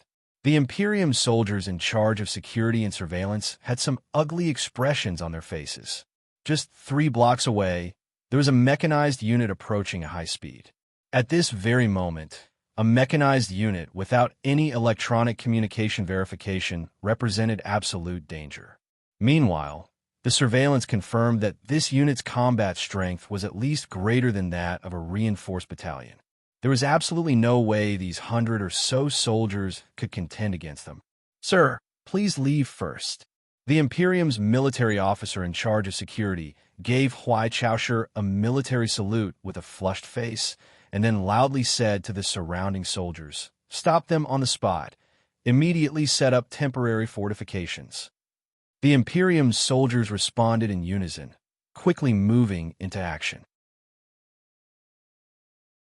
They shouted loudly, blowing down the giant electronic signboards on both sides of the street, blocking the center of the street as a fortification to stop the enemy's mechanized vehicles. At the same time, they drove over the military vehicles that they had decided to leave behind, also blocking the street. Even though they knew that this was a mission to stop the enemy, these Imperium soldiers didn't hesitate in the slightest. Their faces didn't show any fear, instead full of valiant fighting spirit. In order to protect the Imperium's pride, their most respected officer, they truly did not fear death. Huai Chaoshu nodded at his subordinates, turned around, and sat on the military vehicle. During this entire process, his face was still cold, not saying a single word. As a soldier, at this very moment, any sadness of parting was a waste of emotion and hypocrisy. Accompanied by the ear-piercing grinding sound of wheels, several military vehicles quickly drove away. Sula looked at the young military officer in the front row, who could make countless Imperium soldiers willingly give up their lives. His brows furrowed slightly, and he coughed twice. He didn't understand where this person's grave and worried expression came from. This freakish expert, who didn't even frown when half of his body was covered in blood, what was he worried about at this time? It shouldn't be that he was worried about the pursuit from behind or the lives of his subordinates. People like him should have long since become indifferent to such things.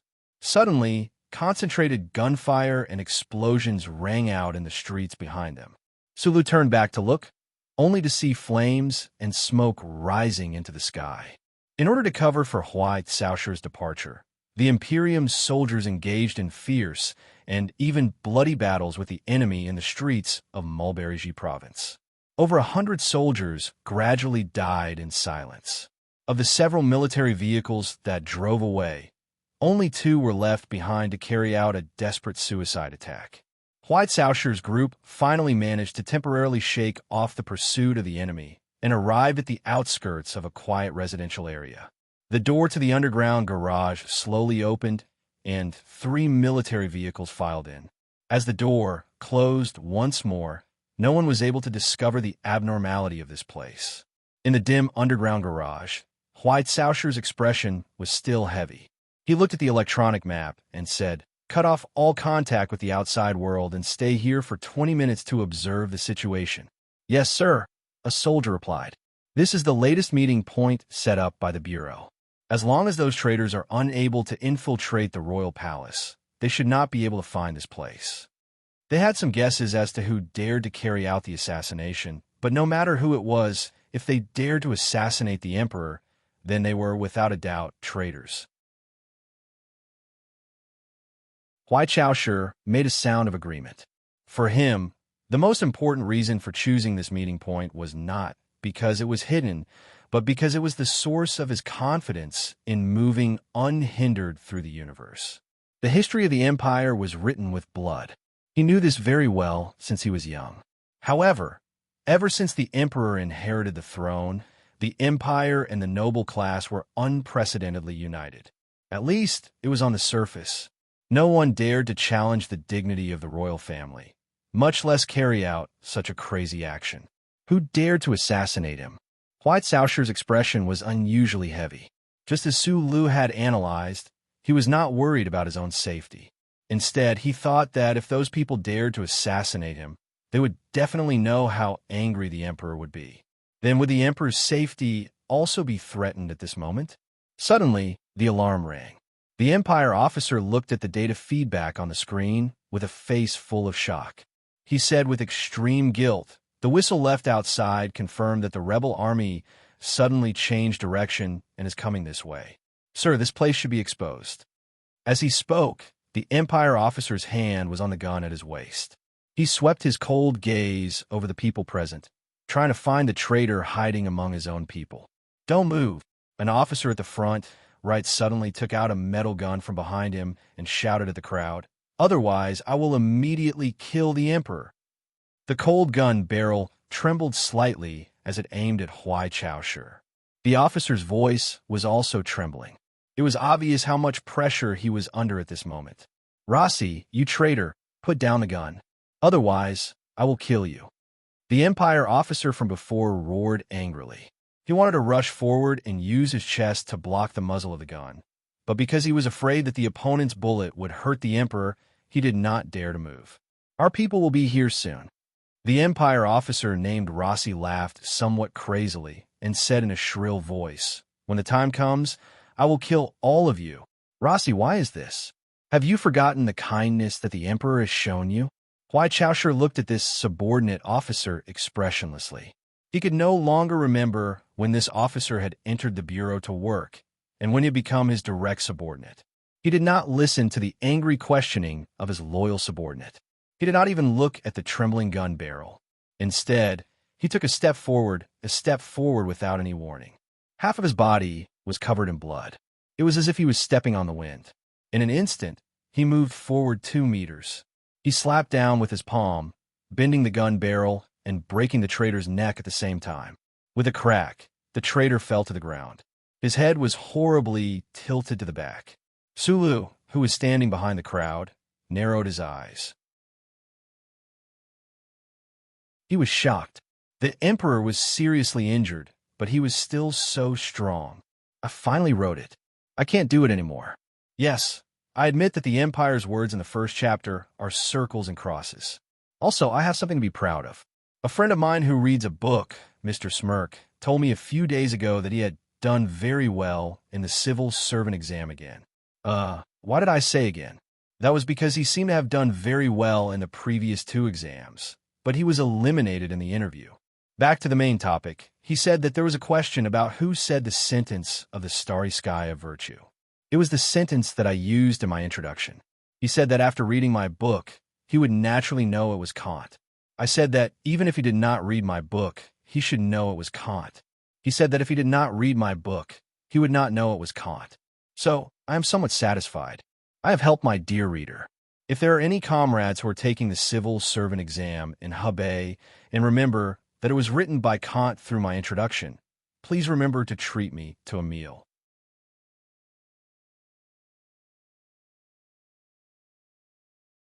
Chapter 594. The dark underground parking lot, the dangerous guns, and the escape. This kind of familiar environment made Sulu feel a little uncomfortable. The internal strife of the Empire had nothing to do with him, a soldier of the Federation. Ever since he entered the underground parking lot, he had been standing silently at the back, watching everything unfold, trying his best to listen to the Empire's language, which was difficult to understand. Assassination, traitor. He felt that the conversation of these Empire people was very much like a clumsy script, but he had never thought that such a clumsy script would have such a seemingly natural, understated, and yet extremely sharp ending. The Empire soldiers looked at the traitor officer lying in a pool of blood with disdain, walked to the side of the underground parking lot, pulled open the cement wall camouflage outside, and then tore off a large piece of blue electronic dustproof cloth. With a whoosh, a new Empire mecha in black and green revealed its true appearance amidst the flying dust. Its armor glowed with a faint metallic luster, its body slender like a demon, and strange metal boxes hung from each of its joints. Sulu narrowed his eyes, his pupils constricting. This was the peach miasma that had brought him to a dead end. Huai Chaoshi coughed twice and silently boarded the mecha, while the rest of the Empire soldiers quickly dispersed. All the lights in the underground parking lot suddenly went out, and in the darkness, The low and powerful sound of multiple engines suddenly rang out, cutting through the silence and stifling atmosphere. Just before the rebel army surrounded the street, the Peach Miasma mecha broke through the door at high speed, turning into a ghostly shadow under the light of day.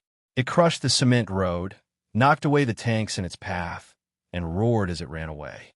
Its speed was swift, and its momentum was heroic. It did not look like it was fleeing at all, but leaving proudly. And then it threw itself into the sea of mulberry trees.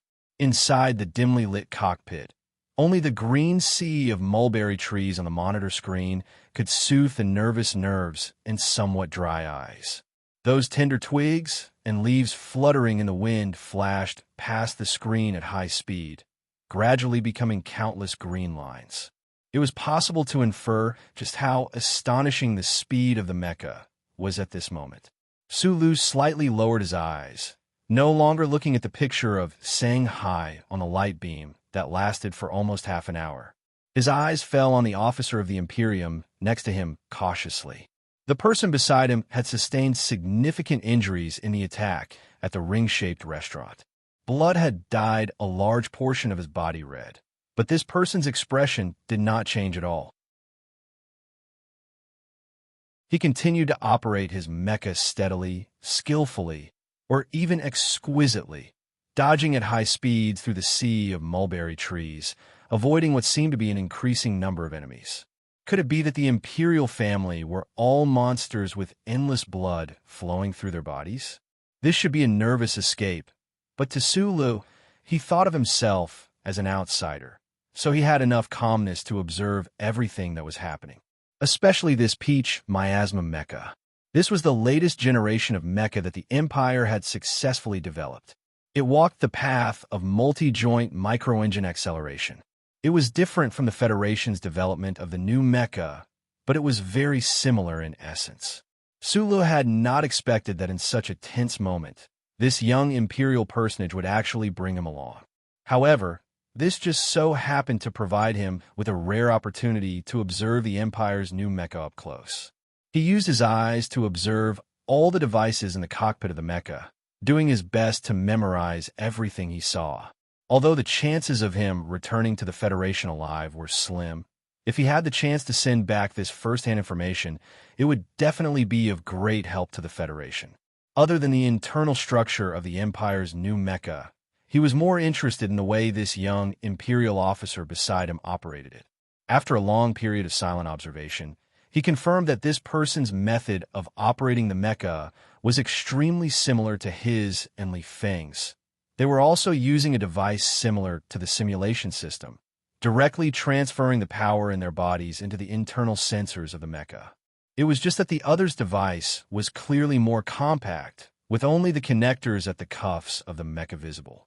During their escape in the Mulberry Sea, this Imperial officer had operated the Peach Miasma mecha to easily break through the enemy's encirclement.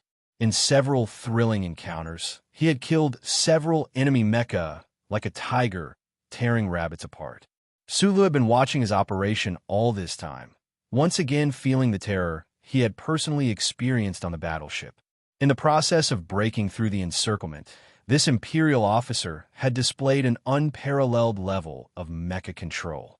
This was especially true of the calm and sharp senses that radiated from his bones, as well as the exquisite micro-operations that danced between his fingers. What looked like the simplest input of commands, the most standard mecha movements, when combined at a certain frequency, would become so powerful. Sometimes, without waking up in the middle of the night, Sulu would privately analyze himself and feel a little satisfied and proud. Other than his talent in mecha maintenance, what he was most proud of was his mecha operation skills. In just a few short years, even if he could not say that he was invincible in the military, at least no one had dared to challenge him. However, after the battle on the battleship today, he could not help but admit with some desolation that this Imperial officer beside him was indeed far more skilled than himself. Admitting that he was inferior to the other did not mean that he would always admit defeat. His personality determined his way of thinking, especially when he thought about how this Imperial officer beside him was really that legendary person. If he was really that person from the legends, then losing to this person would not be considered too shameful. At this moment, he missed dearly that black MXD that had self-destructed on that flagship. The Mulberry Sea in the middle of the night was like the sinister grasslands of the giant kingdom. Starlight cascaded down from the dome above, and those dense branches and leaves that swayed gently in the night wind were like the countless tentacles of a monster, ready to bind and devour the people who were trying to escape at any moment. Those dense, rustling sounds were like demons eating with a smile on their faces, making people shudder in fear. The peach miasma mecha, covered in metal boxes, was currently lying on its side in an empty space in the forest like a giant pile of metal trash. The temperature of the mecha had already dropped significantly, so in the cool night, it should be able to hide from the infrared scanning systems of the pursuers. Sulu leaned against a mulberry tree. The weeds beneath him were somewhat damp and cool, making his lungs feel uncomfortable. He used his hand to cover his mouth, stopping all the coughing, his face showing an unhealthy flush. The dog-eat-dog of the Empire had nothing to do with him. Those pursuers had heard the coughing and rushed over. Killing that Empire officer did not make him feel the slightest bit of guilt, but for the sake of his own safety, he still needed to be a little more careful. He narrowed his eyes and looked at the empty space beside the mecha more than 10 meters away. The night was dark, but his eyesight allowed him to see everything clearly. That Empire officer seemed to have tried to contact someone earlier, but had failed. The Empire officer's expression was rather heavy. After using a first aid kit to treat his wounds, he had been sitting silently under another tree, eyes closed, resting. From that somewhat shocking amount of HP, it was possible to determine that the opponent had suffered a very serious injury. However, Sulu did not have the urge to help the opponent.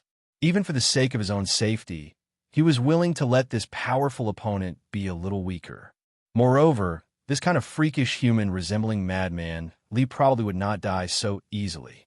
In the darkness of the mulberry forest, the two of them did not speak, each thinking about their own concerns. Earlier in the dining hall, Sulu had been puzzled as to why this Empire officer had such a heavy expression. Now that he was more and more certain of the other's identity, he could more or less understand. Thus, the only question that truly troubled him was that gunshot at the beginning of today's assassination. Why would the ACW secretly developed by the Federation appear within the Empire's borders? Why would it appear in the hands of those assassins? Sulu pondered in silence for a long time. He could only think of one explanation, and that was that in these past few decades, the Federation had never stopped infiltrating the Empire and might even be secretly collaborating with certain Empire factions. The night gradually deepened, the stars gradually shifted, and the temperature gradually dropped. Under one of the mulberry trees, Sulu narrowed his eyes and looked at the Empire officer under the other tree.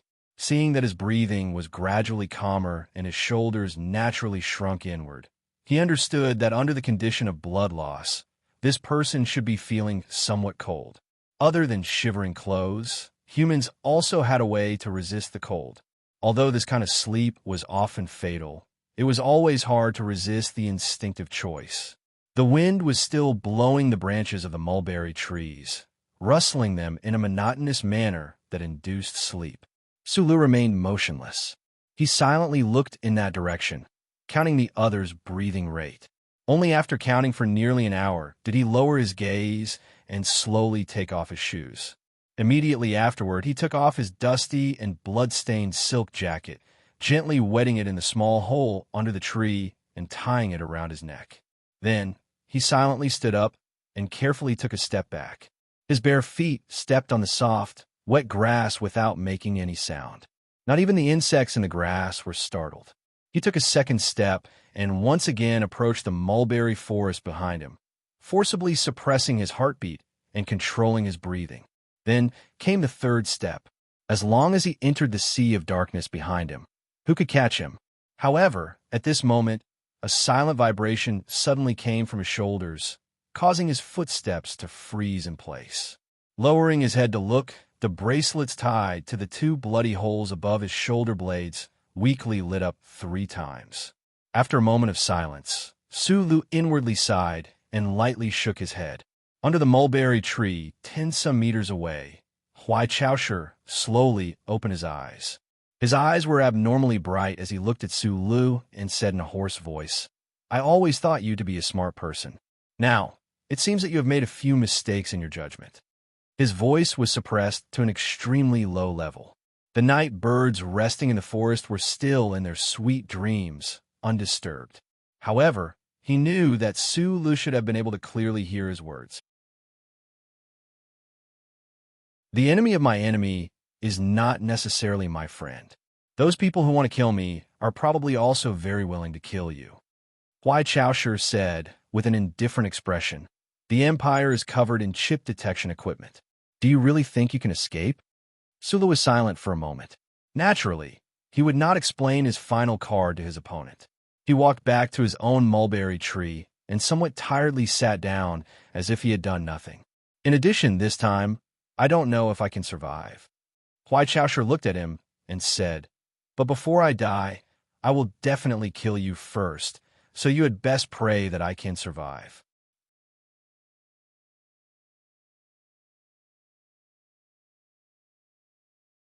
Chapter 595. What followed was silence. The forest was silent. Sulu and Huai Chaoshu were like 2 statues, sitting silently under their respective mulberry trees. Only when the willow trees began to turn white on the horizon did they suddenly open their eyes at the same time. It was not because they were startled awake by the light, but because they had smelled a dangerous scent coming from the mulberry forest at the same time. Sulu placed his palm on the ground and focused on feeling that faintly discernible vibration. Huai Chaoshu, on the other hand, came under the peach miasma mecha. Looking at the external sound wave monitoring equipment on the side of the mecha, she slowly frowned. "Let's go," Huai Chaoshu said briskly. Sulu did not hesitate. He got up and walked towards the mecha.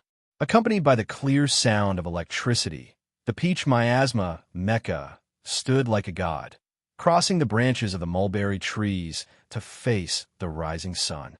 The 2 of them climbed up the mecha, coughing loudly as they climbed. The coughs were hoarse and dry, like dried mulberry leaves being torn apart by angry silkworms, but they also carried a sense of unbridled joy. The injured and tired duo had held back their coughs for an entire night.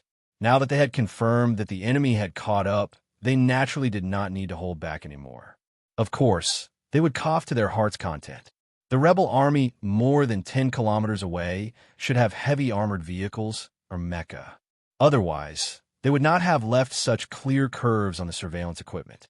The peach miasma mecha's hatch closed, and its engine roared once more. The crystal ores that made Su Li's heart ache underwent primitive atomization, powering the heavy body of the mecha to become a giant bird in the morning. It swept up at an angle, cleverly bypassing the dense mulberry trees and advancing at high speed. 10 minutes later, a loud roar came from outside the mulberry forest that had regained its peace. The entire ground began to tremble. The forest birds that had just woken up and the insects in the grass fled in all directions in fear. Almost 20 black and green Imperial Night wolf mechas surrounded them. Their heavy alloy bodies crushed the grass in the forest into a mess, sending mud and stone tumbling. After confirming that the target had once again left, this mecha troop did not blindly scatter in all directions. Instead, they stopped temporarily. The cockpit of one of the mecha opened up, and an Empire military officer with the rank of colonel walked out with a gloomy expression. He crouched down under a mulberry tree and carefully searched for any traces. The Imperial officer's fingertips gently slid across the tree trunk, touching a smear of blood that was about to solidify. His gloomy expression seemed to relax a little, but no one noticed that his fingertips were trembling violently. In front of his subordinates, this officer had to maintain absolute calmness and confidence, but in the depths of his heart, to carry out such a terrifying mission, to hunt down that important figure, his heart had long been endlessly terrified. In the next 10 days or so, In the sea of mulberry trees on planet Libyan, 7 or 8 teams like this mecha troop appeared. These imperial troops of unknown power silently and patiently pursued that mecha. No reinforcements came. The Peach Miasma mecha was alone in the sea of mulberry trees, dealing with these rebel troops. Even though the 2 people in the mecha's cockpit were the strongest mecha warriors in the universe, facing the pursuit of almost 200 mecha, they could not actively choose to fight head-on. Moreover, Su Li's internal strength was completely destroyed, and Huai Chaoshi was heavily injured. The situation was very critical. Fortunately, the mulberry trees on this planet were shockingly large, giving the Peach Miasma mecha enough space to escape. In the process of escaping, the Peach Miasma mecha braved the danger of being monitored by the enemy and finally succeeded in contacting a certain intelligence source. However, Huai Chaoshi still had no way of fully grasping the current situation on planet Libyan. Right now, he could only try to find a safe escape route as quickly as possible. The Imperial Mecha Squad conducting this pursuit clearly knew who their target was.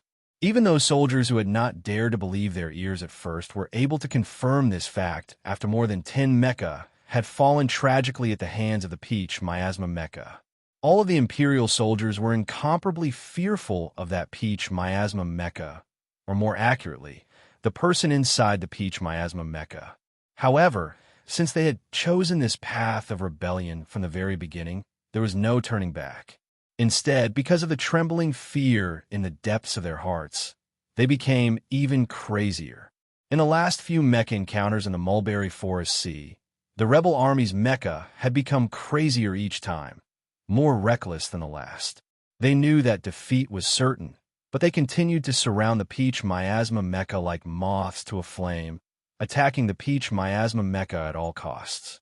It was as if even if they had to pay the price of destroying their mecha and losing their lives in exchange for the malfunction of one of the Peach Miasma mecha's most important sensors, they felt that it was worth it.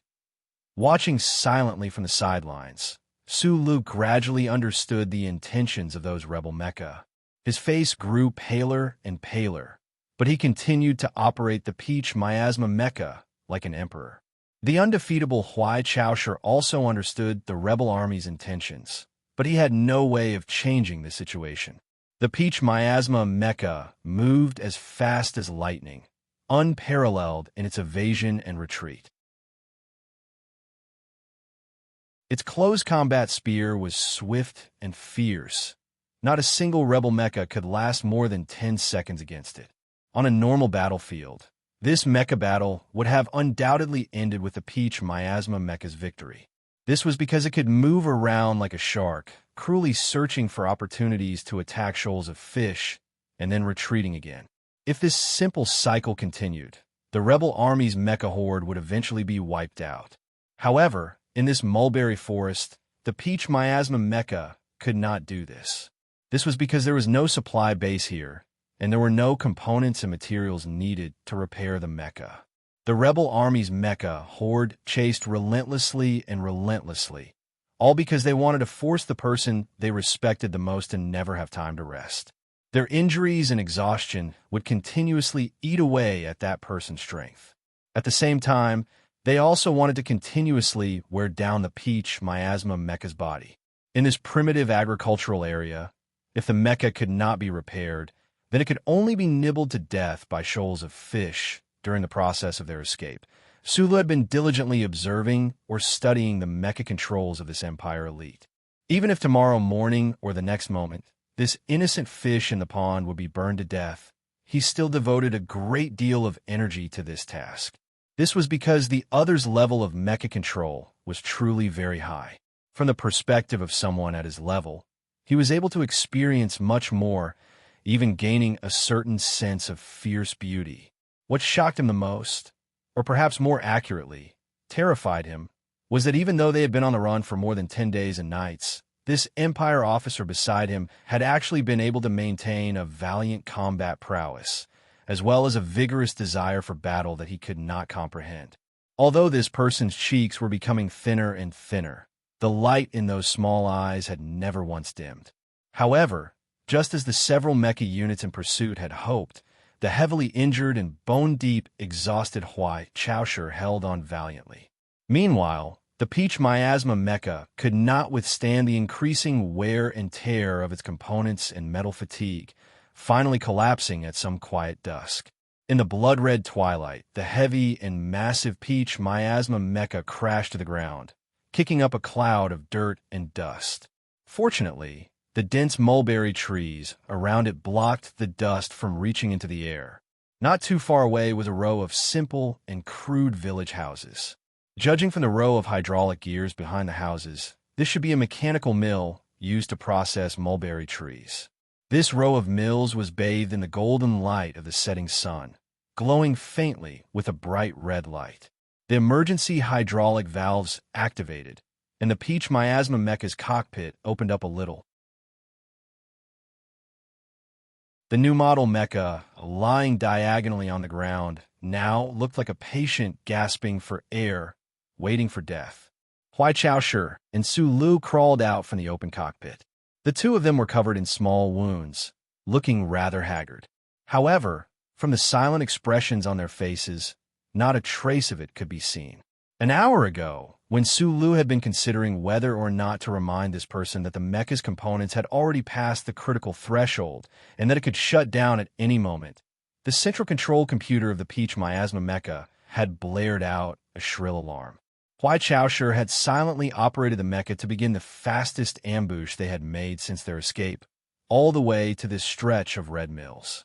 The rebel mecha should still be 20 kilometers away. Huai Chaosher stood under the overturned mecha, narrowing his eyes slightly as he looked up at the setting sun on the horizon, silently calculating the time. Then, he coughed twice and led Su Lu towards the row of red mills. The two of them entered the red mill to get some water, but they found no trace of anyone. It seemed that the faction that had betrayed the imperial family had at least taken control of the Mulberry province. They had cleaned up this vast farming region of mulberry forests very thoroughly. After drinking, Huai Chaosher walked to the west wall of the red mills and narrowed his eyes to look out. The Red Rose still had not been contacted. Right now, he only had sporadic feedback from the crows in the bureau. He had no idea how dangerous the current situation was, but there were more than 200 Imperial mecha chasing after him. It was easy to imagine that the situation on this planet was very bad. Would there really be a problem this time? Huai Chaosher narrowed his eyes. He looked like an ordinary Imperial military officer, but in reality, he was definitely not ordinary. He had never doubted himself in his life, but he had never experienced something like this. As long as he was in a mecha, he was an undefeatable god. However, at this moment, the Peach Miasma mecha had become a pile of alloy garbage outside the mill. In the entire sea of mulberry trees, there was no way to find the parts needed to repair it. What was waiting for him? Being killed by his own subjects in his own planetary sector? A self-deprecating smile appeared on Huai Chaosher's face. He suddenly felt that the red setting sun on the horizon was fake. Otherwise, why would his body feel so cold? Narrowing his eyes, he looked at the flowing water in the tunnel below the mill. After a long silence, he suddenly asked, "What do you think?" At this time, there were only 2 people in the red mills, so the person he was asking this question was very clear. Su Lu frowned and looked over, looking at the pale face of the Imperial Royal in the twilight. He did not expect that this seemingly ordinary but actually extremely arrogant person would ask for his opinion.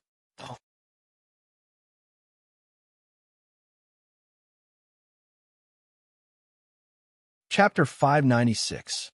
No opinion, Su Lu replied in a low voice. This is an internal matter for you Empire people, and I am a member of the Federation. If you are referring to the method of escape, I believe you have seen my file. My level of tactical deduction has never been high. These 2 people in the red mill were both extremely cold and ruthless. For different reasons, they were used to silence.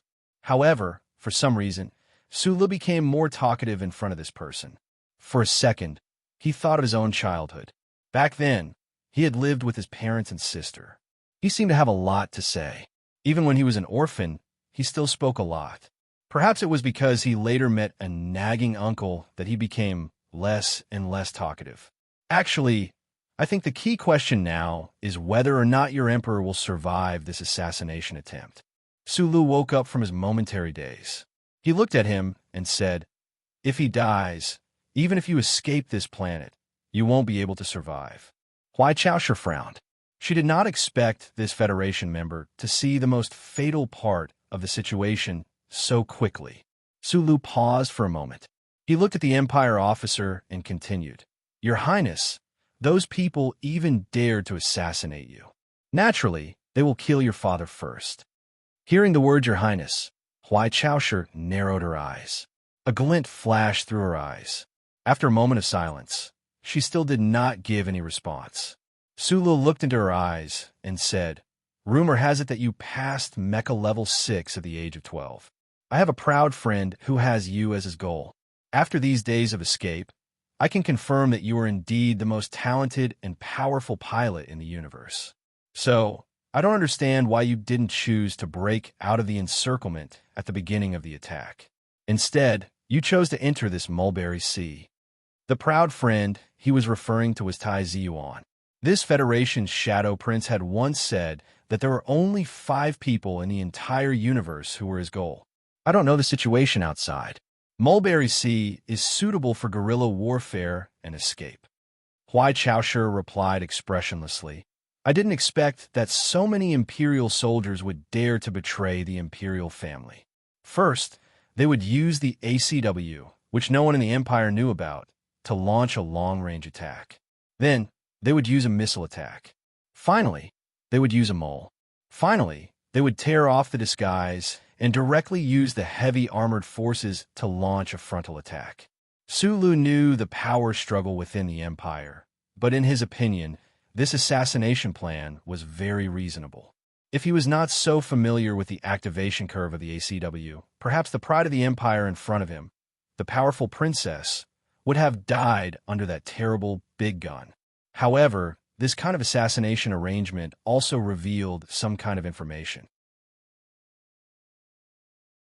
The force that dared to betray the royal family obviously only wanted to solve the problem in the simplest and fastest way in the beginning. They didn't want to make too much of a commotion.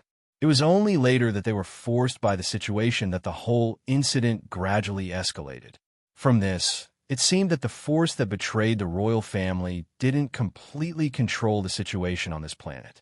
"You should contact a reliable subordinate on this planet," Sulu suggested. "I can't contact Red Rose. There are too few sources of information. I can't judge who is trustworthy." Huai Chaoshi glanced at the watch on her wrist and said, "The traders will need at most 3 hours to see through my last disguise and find this red mill. I hope you can provide some meaningful suggestions." Sulu lowered his head and coughed twice in pain. He squinted at the princess and couldn't help but shake his head. Why did the princess ask for help from him, a member of the Federation, and make it sound so natural? I think the Empire's satellites should also have a micro-positioning system. He looked up at the blood-red sky outside the window and said, "The fact that the traders haven't been able to surround you means that they can't use the satellite positioning system. So it's very simple. Whoever has the authority of the satellite positioning system is your people." Huai Chaoshi said, "The authority of the satellite positioning system is in the hands of Governor Ku Bowning." After a pause, she continued coldly, "Even if you can contact this person, you can't escape without a mecha right now." Seeing this person's attitude, Sulu felt a little strange. The traders wanted to kill him, but why was this princess so cold and calm, as if it had nothing to do with her? "I don't think it's impossible to escape without a mecha. You are one of the most powerful people I've ever seen."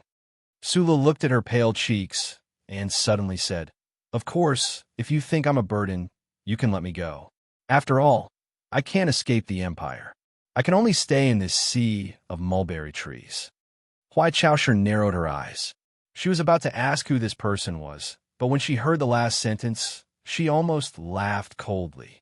She said, "Don't try to leave my side. Then maybe you can put that Jinshi in my body? Take it back. You should be able to judge that having a fighting force like me will be very helpful for your escape." "One, that's impossible." Huai Chaoshi looked at him coldly. 2. Your tactical deduction skills are really bad.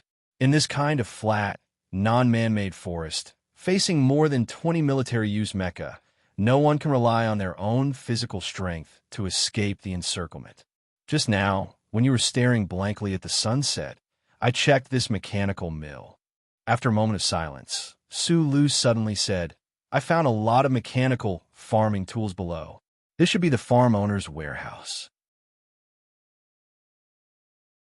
Farm owner, Huai Chaosher corrected him expressionlessly.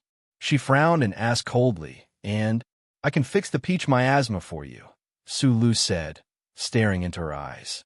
Huai Chaosher looked back at him silently, as if she was looking at an idiot. I'm the designer of the MX Mecha. I'm the Federation's most talented mechanic. No matter how good a mechanic is, it's impossible to use a bunch of farming tools to fix an intricate military-use mecha, replied Huai Chaosher coldly, clearly not believing him. When the war god traveled thousands of miles to assassinate your grandfather, he had been using parts from your empire's mecha to repair himself. As far as I know, that M37 mecha also used a lot of civilian machine parts in the end. Sula looked at her and said, I may not be as good as you in terms of mecha combat.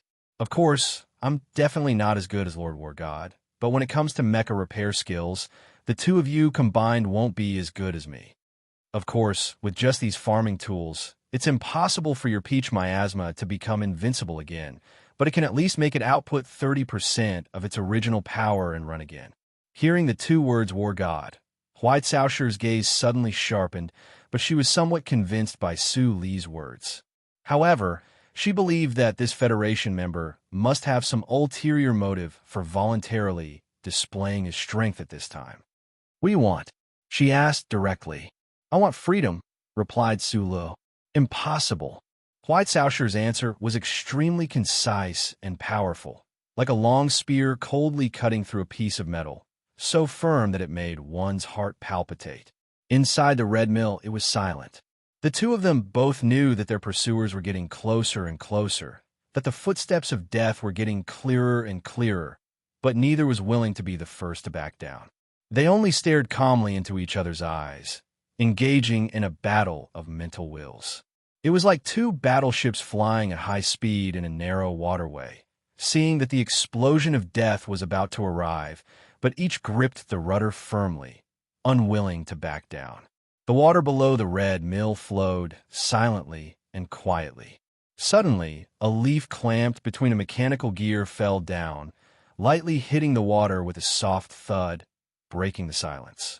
You give me the mecha, and I'll give you a dignified death, said Huai Chaosher expressionlessly. Su Li's eyes narrowed. He knew that this was the princess' bottom line. If the other party was willing to keep her promise, then at the very least, he wouldn't have to worry that the Empire would use this method of humiliating him to strike a blow to the morale of the Federation's citizens and citizens, causing those friends he cared for and loved to grieve once more. He blinked lightly and said in a monotonous voice, I want the authority of the peach miasma. I want to see the internal blueprints. I want you to open them all to me. Repairing the mecha doesn't require full authority, said Huai Chaosher coldly. I insist, said Sula. Huai Caosher's eyes narrowed, her voice somewhat strange.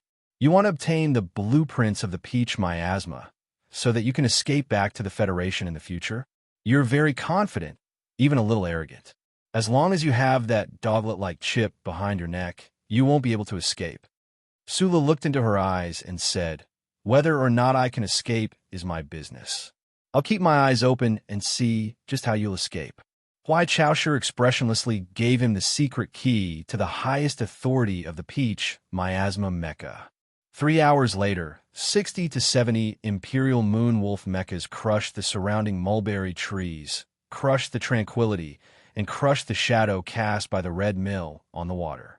With a roar, they charged in from 3 directions, tightly surrounding this row of houses. Unlike the crazy pursuit of the past dozen days and nights, today, these Imperial rebel mechas finally surrounded their revered highness. However, they did not immediately launch an attack. Instead, they silently guarded the perimeter, The dirt on the metal belts gave off the smell of rotting leaves under the starlight. This assassination operation had been going on for so many days. The rebel mecha squad had already confirmed that their Highness Terrifying Peach Miasma Mecha's weapon system had been completely destroyed under their continuous and frenzied attacks. Moreover, in this vast Mulberry Sea agricultural area, there was no way to repair it. Colonel Na Song of the Imperial Military's Special Mecha Brigade walked down from his mecha with a complicated expression. He looked at the red mill not far away and hesitated to give the order to attack. After a long internal struggle, he walked alone toward the row of red mill houses. With a thud, he knelt on one knee and said in a trembling voice, "Your Highness, you are the pride of the Empire. We don't want to hurt you. As long as you are willing to leave with us, I will guarantee your safety on the honor of the military and the family."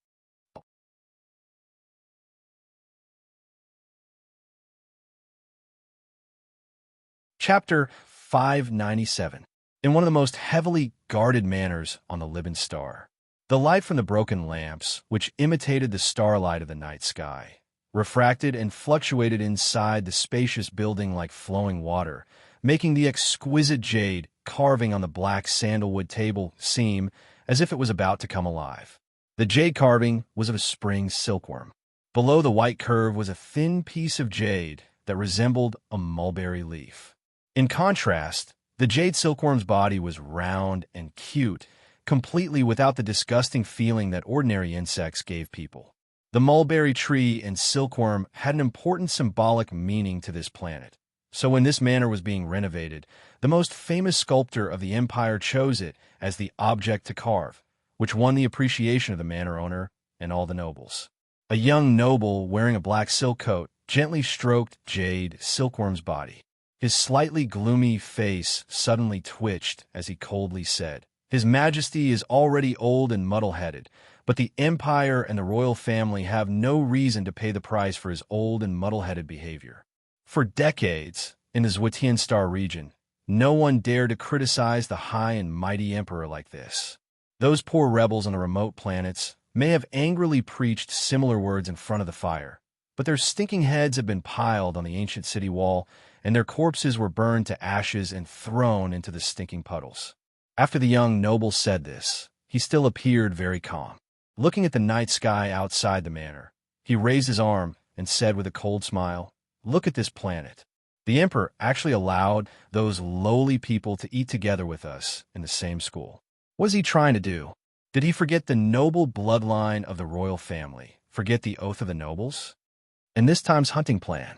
A cold smile appeared on his face. The 3 technological breakthroughs of the Empire that are most likely to change the situation of the universe were actually used by him to kill a commander of the Federation.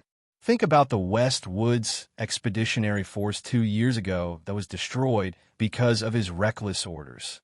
What kind of crazy emperor would do such a crazy thing?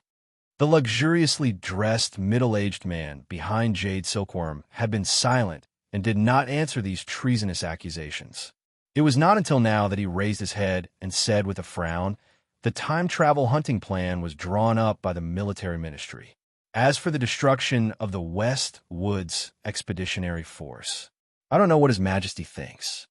The middle-aged man was Coop Bowning, an important minister of the Empire's famous liberal faction.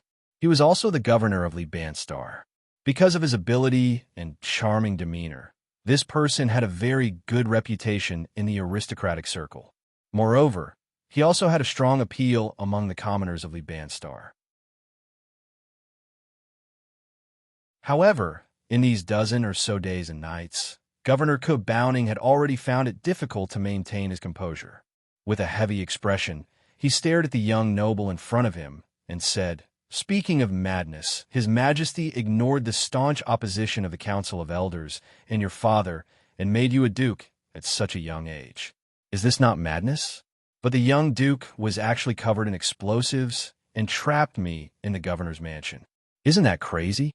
If you were really so loyal to His Majesty, when I expressed my intentions, you should have chosen to summon the troops to kill me, even if it meant dying together with me." A trace of mockery appeared on the young duke's face. But you hesitated. For His Majesty and that powerful prince, hesitation means betrayal. If His Highness was allowed to live, do you think you would still be able to survive? Governor Coop Bowning's expression became even darker. After a moment of silence, he said, I really can't believe this was your father's intention. How could His Highness betray His Majesty because of these things? No, Father's vigilance didn't last long. If it wasn't for the tragic death of County King Carleton, how could he have the courage to fight his brother? The young noble lowered his eyes slightly and said slowly, I don't understand what you mean, Governor Coop Bowning said in a low voice. How much did Uncle Carleton do for the Empire, for His Majesty? The young noble said with a trace of emotion. Back then, the entire Empire's West Star Line was dyed red by his troops. For the stability of the Empire, he killed countless lowly people, but he only received the title of butcher. Those people who hated him to the core, who would have thought that he was actually just a knife, but the knife has always been in His Majesty's hands. He turned around, stared into Governor Coop Bowning's eyes, and said coldly, right now, the most brutal and persistent untouchables in the Empire have all been killed by this blade. Our Emperor is carrying out interracial education on this planet and the great class harmony movement. He wants to play the role of a benevolent and fair king in front of billions of untouchables. How can he allow this blade to continue appearing in front of people and remind those untouchables how many of their family members the royal family has killed? What are you talking about? Governor Coop Bowning stared at the young noble and said loudly, County King Carleton sacrificed himself on the battlefield for the Empire. What does this have to do with His Majesty? Died on the battlefield? The young noble's pupils slightly dilated, with a trace of crazy mockery. With your intelligence, do you think you'll believe this?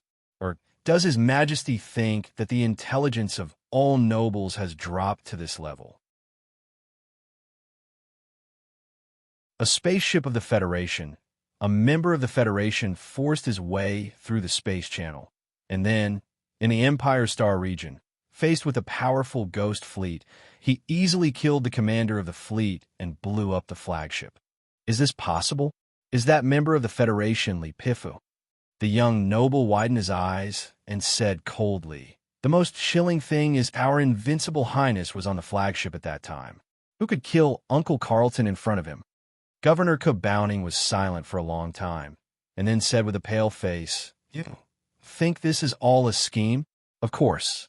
The young noble's voice gradually calmed as he said coldly, No one knows when the butcher's knife in His Majesty's hand will be swung again in order to please those lowly commoners and to create his image as a benevolent ruler. Who will die under his butcher's knife next? Father, me, and many people in Tianjing understood everything. We didn't want to sit and wait for death, so we had to stand up and face the battle. Although the flagship exploded in the end, and there weren't many videos left, there were many witnesses. The military also investigated and confirmed that there was no problem with County King Carleton's death, Governor Coop Bowning said with a frown. With His Majesty's power, I believe it even if there were 4 million witnesses. As for Father's investigation, Her Highness controls the Intelligence Bureau, so she wouldn't let the military find anything. You think Her Highness killed County King Carleton? Yes. Watch your words. Your speculation is baseless, Governor Coop Bowning said sternly. I won't allow you to insult Her Highness' character like this. Burning like the sun, warming the entire empire, was Her Highness when she was young. She rarely appeared in front of people these years. Who knows what she's become? For a future empress, what kind of cruelty and viciousness wouldn't she do? The young noble said coldly. Governor Coop Bowning took a few deep breaths to suppress the anger in his heart. He stared at the other and said, What did you do to His Majesty? The young noble didn't answer him. He stroked the smooth jade silkworm and stayed silent for a long time until a dark shadow appeared between his brows. He then raised his head proudly and said to himself, Even if we can't do anything, as long as we kill the heir he appointed, I believe that the Empire can go back to the right path in the future. At this moment, the watch on his wrist vibrated slightly. He lowered his head to look, and a strange smile appeared on his lips. He said calmly, "Governor, let me tell you a piece of good news. You don't have to worry about me torturing you to get the satellite authority anymore, because Our Highness has been surrounded." The Red Mill was not dark in the night. Instead, it was eye-catching. When White Sousher's expressionless face appeared at the window of the Red Mill, it was even more eye-catching. It attracted a slight noise from the surrounding mechas. At this time, there were dozens of Imperial Moon Wolf mechas surrounding the Red Mill. These mechas only needed a simple sweep of their cannons to turn this row of crude mills and her into red powder. No matter how powerful she was, she could only welcome death. However, these Imperial soldiers who dared to betray His Majesty maintained a temporary silence. Through the screens in their mechas, they looked in that direction with complicated emotions. Because the person who appeared at the window of the Red Mill was the idol of all the Imperial soldiers. When she was still a young girl, she had already received the adoration and love of countless subjects. Because she was Her Highness. Na Song, who sent you? The military or your family? Your sickly father. Does he know that you participated in this treason? Huai Chaoshi looked at the Imperial officer kneeling on one knee in front of the room and asked calmly. Although she had not recovered from her injuries, if she wanted to, she could still kill this person or take him hostage at any time before the rebel mechas attacked. However, this was meaningless. These rebel mechas dared to take the risk of having their entire family executed to participate in this assassination. Naturally, they had already placed life and death outside of their scope of consideration. A calm conversation, maintaining the demeanor of a royal highness, could temporarily alleviate the tense situation. However, she knew that, as the noble officer in front of her said, if she did not surrender, the military mechas in front of the Red Mill would move. White Sousher's ears trembled slightly. She listened to the faint noise behind her that was covered by the sound of flowing water. She silently calculated the time, not knowing if she could delay until the Federation person completed his mission. Your Highness, Father did not know. Please forgive our actions, because we only want the Empire to return to the right path. The Imperial noble officer named Na Song knelt on one knee and said loudly, "The Federation is already preparing to attack. We need a stronger leader. If your Highness is willing to accept what has happened and forgive the nobles who were forced to participate in this matter, I am willing to be your personal soldier and accompany you to win this war." After saying this, Na Song felt much more relaxed. He took a deep breath. Just as he was about to continue persuading, his pupils suddenly shrank and he became nervous. The ground under his knee suddenly trembled slightly.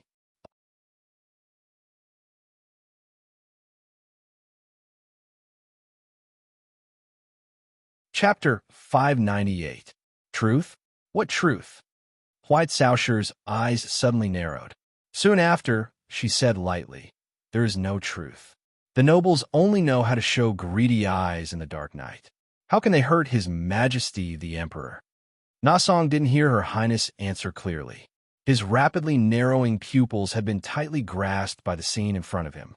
In the beginning, he didn't know where the nervousness in his heart came from.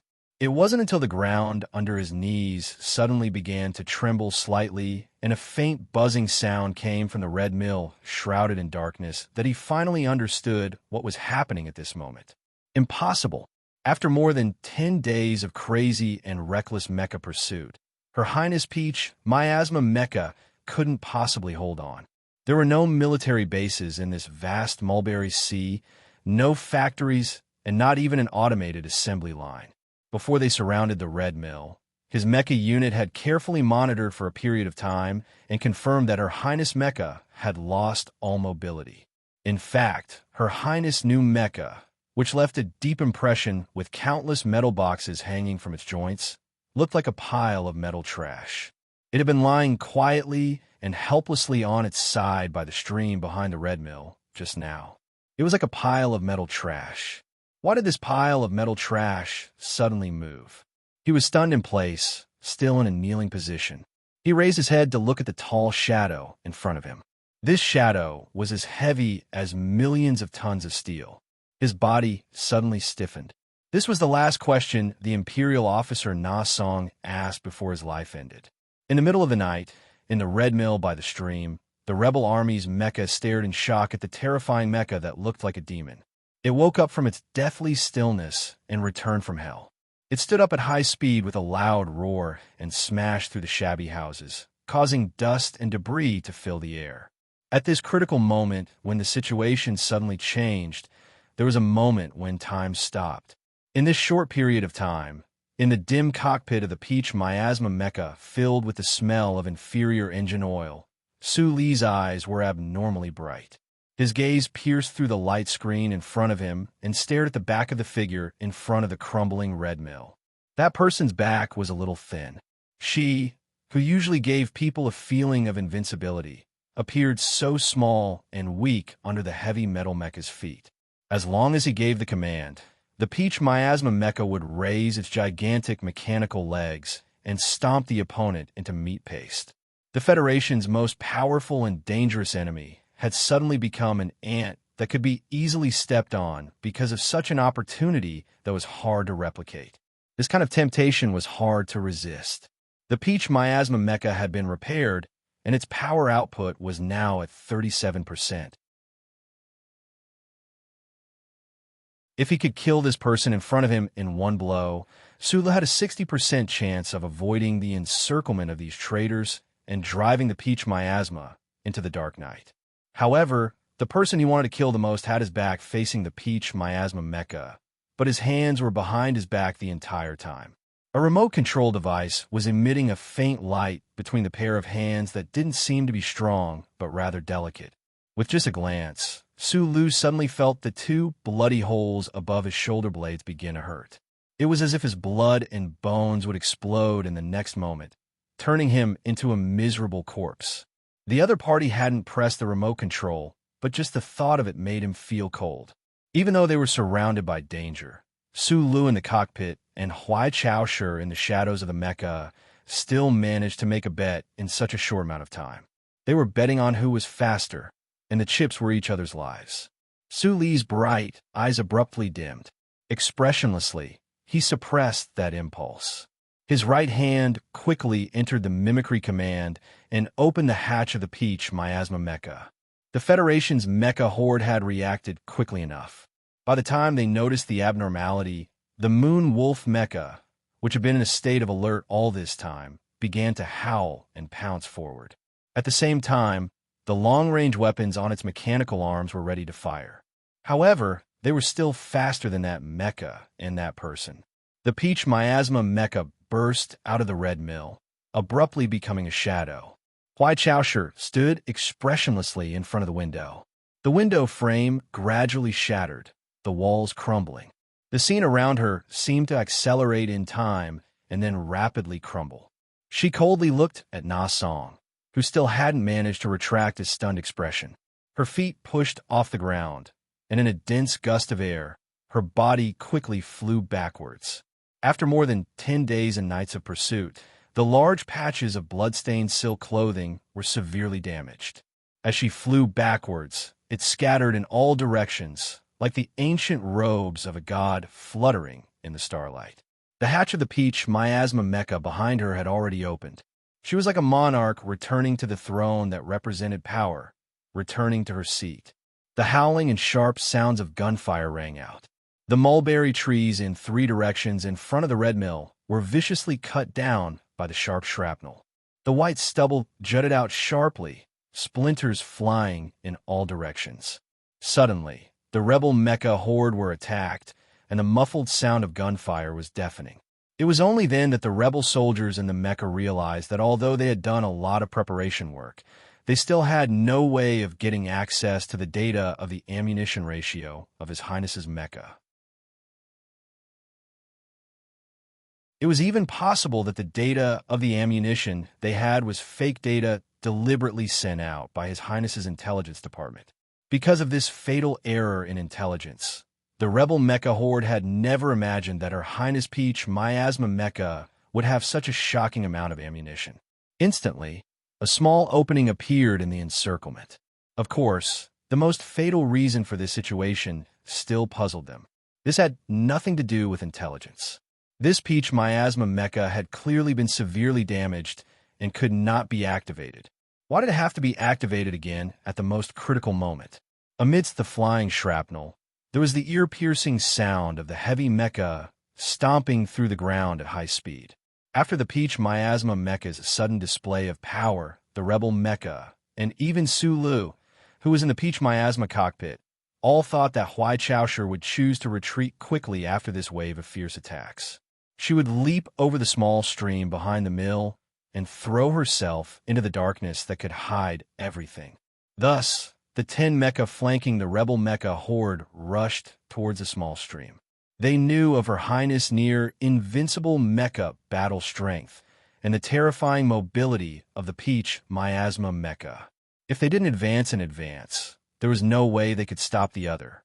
However, contrary to everyone's expectations, Huai Chaosher, who had quickly taken over control of the Peach miasma mecha, valiantly chose an even more direct path. When the two flanking rebel mecha advanced towards the small stream at high speed, the Peach miasma mecha charged straight ahead. The red mill collapsed to the ground. The walls were reduced to dust under the concentrated attack of bullets. Under the starlight, the dust on the walls actually looked a little like the miasma formed by the dew on pink peach blossoms. The Peach miasma mecha whistled through the red miasma. The alloy body of the Peach miasma mecha was wrapped in wisps of dust. With a speed that the naked eye could not see clearly, it coldly attacked the rebel mecha horde in front of it. With a hiss, a 5-meter-long multi-layered forged alloy gun was pulled out of its case. It spun at high speed in the mechanical arms, dancing with the starlight and red dust. It was like a giant and terrifying peach blossom. The Peach miasma was poisonous. The peach blossom petals could not be blocked. Upon contact, one would die. The rebel mechs that were blocking the path of the Peach miasma mech all fell to the ground in a flash of red, their mechs exploding.